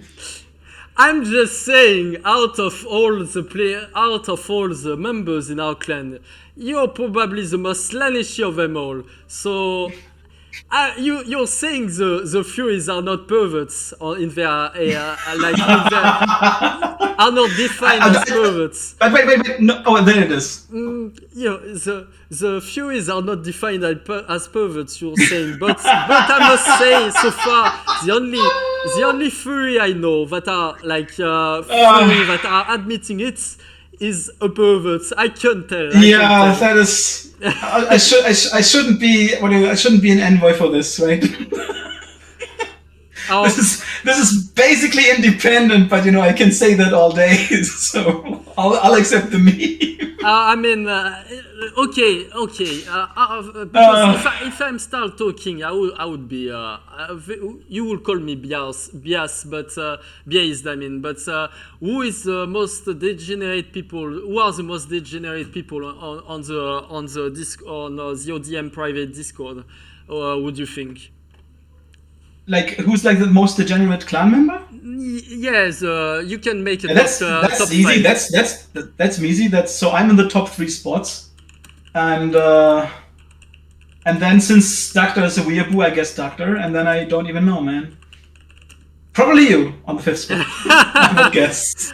I'm third, guys. For people in ODM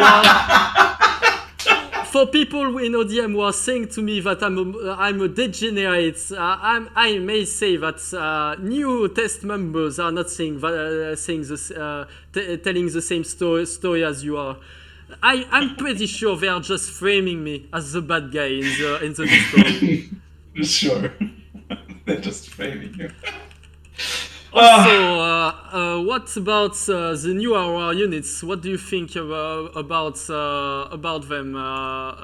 So I would say some of them are interesting. Here's the thing, like the Slanish one, I would basically take it instead of Heartseekers just because it's only a 200 cost increase for a lot better stats, right? And if you actually have something, I think I wouldn't go with a Herald. I might go actually with a non-Lord option and just take the LRS as the main caster, because her ability to increase charge by 40% is actually pretty devastating. Like you can literally, if you catch any unit of somewhere on the field alone, if somebody doesn't come into the fight after in 10 seconds, it's over. It's just over. Like they murder everything. It's really funny. Is it that bad? Like, no, it's actually that bad. I did some unit testing. I basically killed the Hellforged on the charge. Like it was like 15 seconds, okay. And then they disintegrated. It's that bad. So 15 seconds. Yeah, especially. Yes, it's really devastating, but it's also a huge commitment, right? You're charging with 2,800 gold. That is basically gets auto deleted by spells and shooting. So I guess it's kind of fair. It's very Slanishy. I just wish they had an ability that helped them more than the lords, because as you saw in my match, stacking multiple heroes on them is just like, yeah, okay, sure, they will hurt something, but it's also 6,000 gold running around, right? You can't do anything with that. I mean, so I wish they had a different ability, but just base stats plus is pretty interesting. For the other factions, you have no I'm idea not yet? sure about. I don't know. I'm not particularly pleased with Khorne because look, they do reduce health. They do reduce fire resistance in their surroundings, right? But the only other unit doing fire damage, or important unit, is Exalted Bloodletters. So. Sure, if you recharge something that's already engaged with Exalted Bloodletters, then yeah, you'll murder it, but you don't need the ability to do that, right? If you recharge with Heavy that's Cap. the thing. The problem is, it's a little bit strange. Probably not bad, but now that it's more of a land battle, now that it's more of a land battle, and like blobs are probably a little bit less likely, and exactly, and all the units have somewhat of a super stacking vibe, right? Nurgle is the same. Nurgle, the Pox Riders, you want them in the middle of a blob, ideally. Yes. Right? So that's a bit of the theme for the cavalry, which is weird for cavalry, because that's the unit that you don't want to blob up with shit, usually, right? Except for when you're Kislev, I guess. Yeah. So I was more happy with the first round of Regiments of Renown. I found them more interesting, but I don't think they're a bad. I don't think they're a bad That's addition. because you're a domination player, Katoshen, because I've been enjoying those cavalry getting the spotlights, I must say. One thing that is very good, one unit of Regiment of Renown that is truly a pleasure to see, although, again, it's going in the wrong direction, is that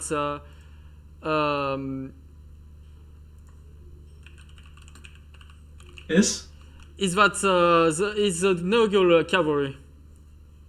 Yes, as I said, they are also good for super set. They are actually insane. If you have a blob fight with Nurgle, you want the cavalry in there, man. That's just that's actually the weird thing. Like in this game, if you stack buffs, they stack in an additive manner, not in a multiplicative manner, right? Which means that if you reduce damage by half twice, you don't get 25%. You actually get 0. Right? They just get added. The debuffs just get added. And since Nurgle already has a lot of debuffs available to the weapon damage, I mean, Anticity made a video about it, debuffing Scarbrand to 22 weapon damage. So, that's all you need to say about this. So now we are going to play our dreaded 2v2. Let's jump in right into it, Katoshen. Let's host the lobby. Yes. Wait. Wait, 2v2? Yes. So you're on my side, Katoshen. We have to represent the whips and such. What is happening? Why do we have a 2v2? Okay, did you host? I'll join you.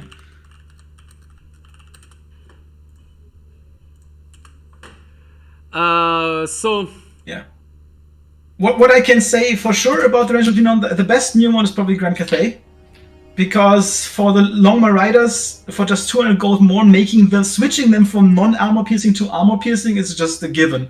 Like, if you take any Longmas at all, you take the Regiments of Renown. They're just so much better. True, that's true. I do agree. They actually take off a third of HP on the front charge on Corn Warriors and can get out mostly unscathed. So you can just cyclo-charge anything from the air with them. It'll hurt. They're That's really good like interesting. this. So, Yeah. so you would say Cathay is much in a stronger position now? I mean, Cathay is in a ridiculous position because of the range. I would call it a bug. I can't imagine this is supposed to be a feature, right? Being able to put your Iron Hails behind halberds and let them shoot through the halberds to murder anything engaged with the halberds is just extremely strong. But yeah, I think they also got the best regiment of Renown cavalry, to be honest. So let's see what faction were we playing. Oh yes, Nurgle plus Ogre Kingdoms, right, Katoshan? I don't know what this match is, man. Like, who's even playing against us? Anticity and who? Yes, Anodins, I think. Anodins, okay. Yes, let's do it. All right. Sure, I guess I can play Ogre Kingdoms. Are we playing Arnheim? Yes, we are. No, let's play on Broken Leg Gully probably. It will give us more space to maneuver. Oh, Broken Leg is so tight for 2v2, man, though. Then on Itza, let's go for it. Yeah, I think Itza is the best for this one. Slanish Corn, they're gonna rush big time. Okay, we have because we are casters, we are the main character of this event, so we should be winning. Although we're on the wrong side, right? because we are the furries and we are on the team too. But whatever, the stream will forgive us, I hope. Yes, Yeah. yes, let's hope. Okay, I've got. So I'm playing. If you're playing Nurgle, I'm playing Cathay, man. Okay, let's go for it then. You do Yes. you. We are adapting our game to our opponents, so that's gonna be our last game of this clan war. But we already see a winner, by the way. Yes. Oh yeah. All those weebs going to post fury things on our ODM community Discord. Yeah, That's they gonna have be to. glorious. That's gonna be fun. Yeah. Yes. right. Katoshen, do you want? I guess we for Dagda he needs to do something a little bit more because he needs to do something more since he has I been guess. the leader of the rebellion. So, what do you recognize should be applied to him? Oh, dude, I have ideas, but I can't put them on stream. And Remember my title in the clan? Like, You I know can't why put it's it on stream. our deviant cat, you know. So are you ready, guys?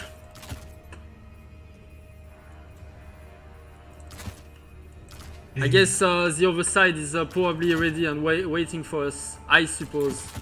Maybe, but I'm still building. I don't know how far you're ahead. Actually, I might just go for my... Where is it?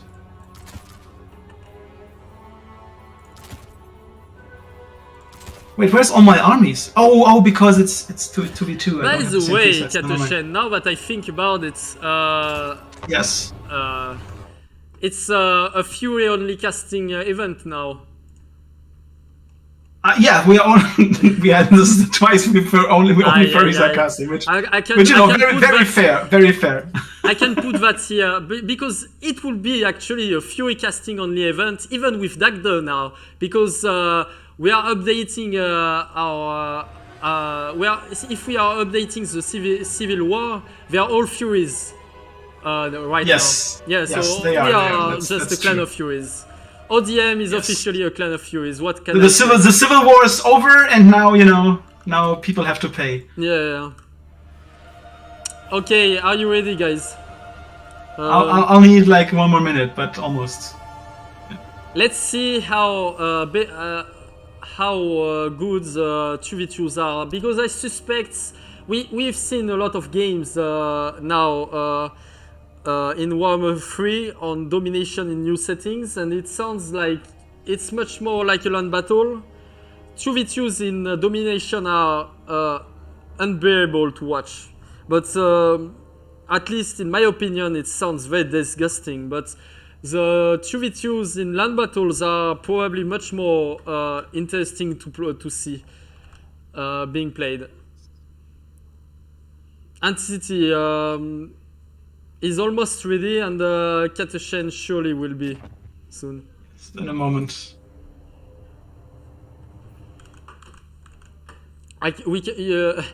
There's also almost more tension in this last matchup. It seems like everyone is tryharding and finding the right composition whenever. Believe me, I'm not. Fair enough. Let's do it, I man. mean, you're playing Kate, but okay, Katoshen. What about Yes. playing Dirty Kate? Because we haven't said the settings we are playing on. Oh god, I Dirty didn't Kate. change the map. You didn't change the map, and you also still have the furry splash screen on.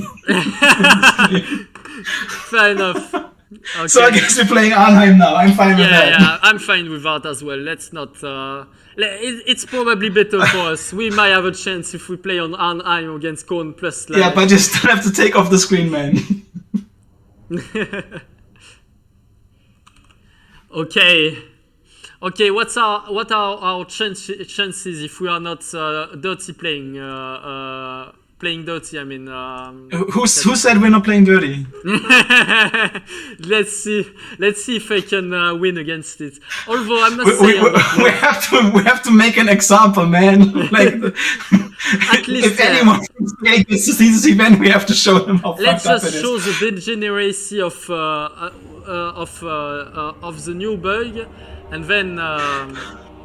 Also, it'll be even worse if we win than anyway. If we lose anyway. Yeah. Entity and Odins, if you win against us now, congrats to you, because I must say it's gonna be dirty as. Actually, we can find out if this even works with your front line. I'm kind of curious, right? Because we didn't try it across factions. I'm already gonna shamelessly play it with my dreaded Festoon Stooges. yes, do that. It's amazing. You know what? Don't do that with the Iron Ale Gunner. Just do it with the. I'll just do with the Festoon Stooges, so we can see the degeneracy of it all. Alright, but I still need like a lot of support from you, man. Like I have no melee troops basically. What are you except for some saying? camp. I've got Kugaf, and Kugaf is always the support and love you need in your life. Yeah, but he doesn't prevent me from getting charged by flash. Kugaf is the social worker that is basically helping endlessly the man and woman who are struggling in life. So Yes, of course. That's exactly what he is. yeah, on that note, you're right, Katoshen. Please don't. Let's just move back a little bit, probably. Oh, they don't charge us too early. Yeah, I'm just moving towards the wall, man. They don't have anything to shoot us, and I kind Okay, of wanna. you know what? Let's play shamelessly. Let's just provide you Nurglings for your Iron Ale Gun. Yeah, that'd be amazing, man. Nurglings are perfect pick for this. Those are Normally, demons. They are. Normally, Nurglings are like. It's debatable. Some strategies can play them, but no.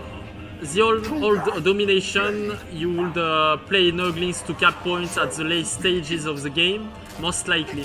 And nowadays, since it's more of a land battle and less about points, it's probably better. I mean, just play them as if it was a unit of skeleton spearmen or whatever, I suppose. Oh Pretty god, much. I'm pondering those units with my dreaded Kugaf. Oh! Look at them, they don't have any micro. I can trash talk them all I want. Okay. I need probably to start summoning a bunch of better things because... So let's see. This is more of a test, but I'm pretty sure I can send Kugaf in the middle of the thing. And I don't. They are going for freaking 8 Furies, man. I'm gonna get murdered by the Fury charge. It's not even gonna be funny. Total line. Go 5 Iron Hail on all side facing off. Wait, do we have Pit of Shade? Do we have Pit of Shade? That's the real question. If we are doing so, if we are doing. No, don't do that. Don't do that. It's too dirty. I feel Pit of already Shades? bad. Do we have Pit of Shade to counter us, by the way? Okay, good to know. I don't know if we have Pit of Shade, you're telling me right now. Oh god, I'm having field day with my... They have slicing shots, it's just as bad. They have no, yeah, slicing don't do shots. that, don't do that. They knew we would play dirty, what can I say? Yeah. I guess we cannot just get free capped for no reason, by the way. It cannot just be us waiting for our entire army. So let's move a little bit further, shall we? Yes, let's go. My Kugaf is strong. My Kugaf is a big boy and is an independent one.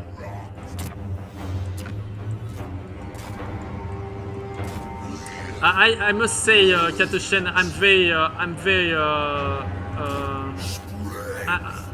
I'm not sure about what's going on for your. Yeah, for the rush, it sounds very dreadful for you to play against it. Yeah, it'll be horrible, man. You play It'll not be close. It'll not be close. There's 8 Furies coming at me. Oh god, you're actually murdering them because there's no problem shooting through things.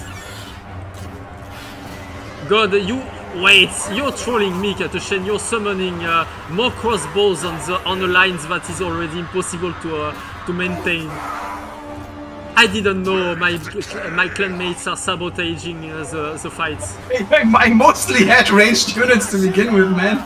I'm saying that while I'm making like a quick walk with my Kugaf to buttfuck nowhere because I've been lacking the micro necessary.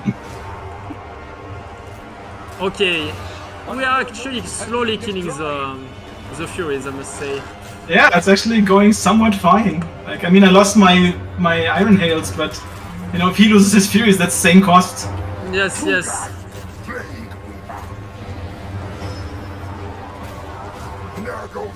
Can I heal you?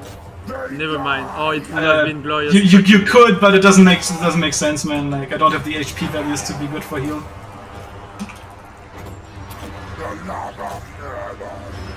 I mean, I have almost. Okay, I'm micro-checking their flank. Yeah, you know you're true ODM when you start saying the right, the good. That looks good. When you're saying the good vocabulary for each. Yes. One of your units has been destroyed. I mean, sounds wonderful to me. We are absolutely crushing them. My Kugaf is running free on them, and it sounds like. For some reason, we actually are, yeah. I guess because the Iron Ale Gunner were just a bait, and they fall into our secret trap card. Into our secret trap, of course. Yeah, that's it. I'm not even managing my funds, and I'm just pepe-guying everywhere. God. I'm a retired man. You're not, man. I'm You're really not. Right, You're actually strong in this game. Okay. What's left? Sounds about right, like Slanesh and Khorne getting murdered in melee. I like the way it looks. I think they might have actually overcommitted in reducing my ranged power. It's kind of funny when you think about it. Yeah. I think they had no way of winning against us in the first place. We're just too strong. It's so good to be able to trash talk your opponents, and they can't even say anything because you're the caster, you know. Ah, it's on the stream, yeah, exactly. You're the main character of your own show, you know. It's the definition of fairness, man. The definition of fairness. Careful, I'm putting a... oh yeah, okay, never mind. I think we're putting. Okay, Oh that was god, we overkill. literally destroyed this unit. Yeah, that was a bit overkill, man. Wait, actually, like, we cannot pass through their lines, I must say. Yeah, currently we're trouble capturing, but they didn't capture in the first place, so we can kind of take our time. Ah, maybe actually they could that's quite a mistake from the Yeah, they should have captured, man. That was. backseat gaming your opponents in the middle of the fight. That's a true way of doing it. Fairness. We have foes getting on the capture points.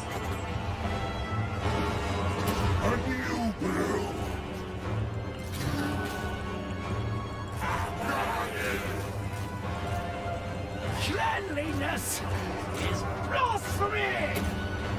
Oh god. Okay, now they are switching on domination mindset, Katoshan. Be Yes, careful. they are. But It we have means some that time to react. it means that they are trying to lose in order to win.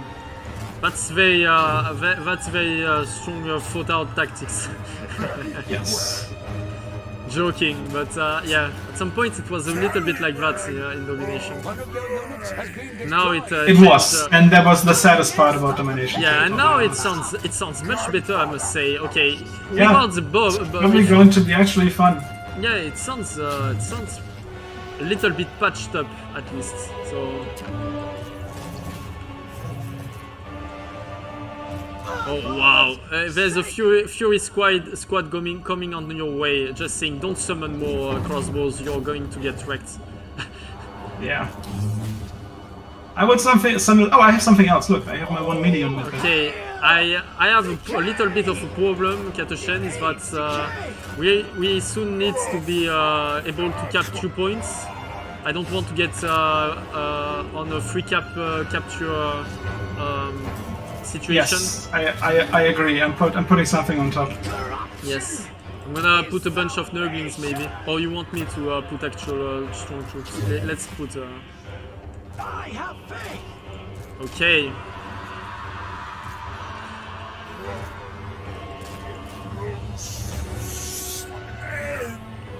Okay, there's push on the Furies.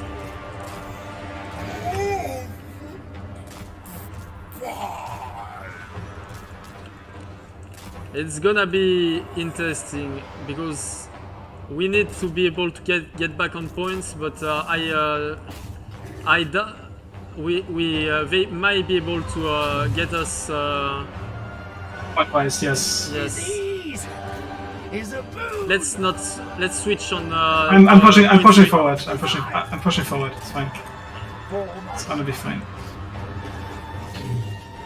Let's switch on point 3 because they're overcommitted on point 1, probably 2. I mean, so.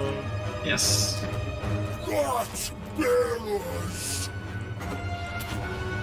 Okay, I made a mistake. I need to if you see Furies of Corn on your spawn, it's not super good. So that's why I'm pulling out, because right now I don't want this fight. Yeah, I'm shooting them on the way in. Or do I want this fight? I've got my Nurglings now. Come at me.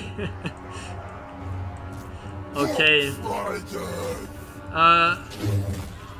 First point is set up, probably. Yeah, I guess so too. You'll slowly push toward him, and I don't know. I'm pushing towards too, actually. We need to dodge this. I mean, I need to dodge this. I'm starting to be a little bit to have like some psycho tendencies, Katoshan. I'm talking to you like if it was me, just saying.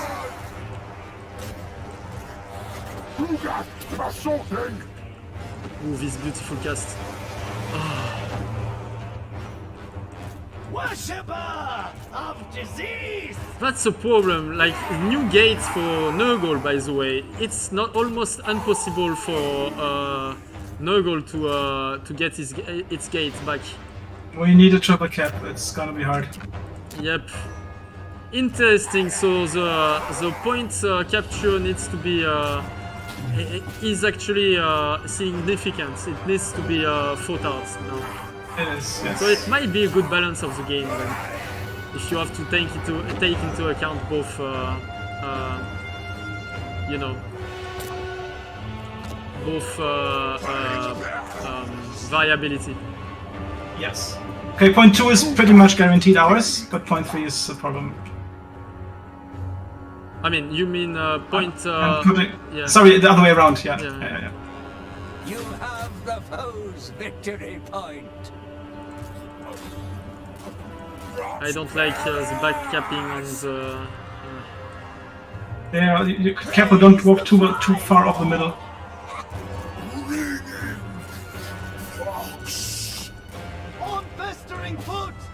Yeah, I would say, I don't know if it's possible now. We have about 3 minutes to cap the last point, isn't it? Yes, that's a lot of time actually. Yeah. Oh, that was bad cast. Oh. The corn player, you know, is on his, Anodins is on his as good micro because he has been trying to dodge. Or he's on Steam, or on the stream, you know. The delay is high. Stream wouldn't bring him to do him any good. No, Yes, I'm the joking. slicing I'm shots. joking. This is gonna be hard. This is gonna be hard. It's gonna hurt, It gets man. your cavalry on point. It gets your cavalry on point. On Yeah, point, I'm pushing my cavalry down. I'm pushing my cavalry down. crossbowmen as well because I probably don't expect them to. Her father's child marching. Plague cultist moving. We need to push. The plague lord's servant. Okay, my Kugaf will stay on point 1. Yes, I need the toads on the bottom.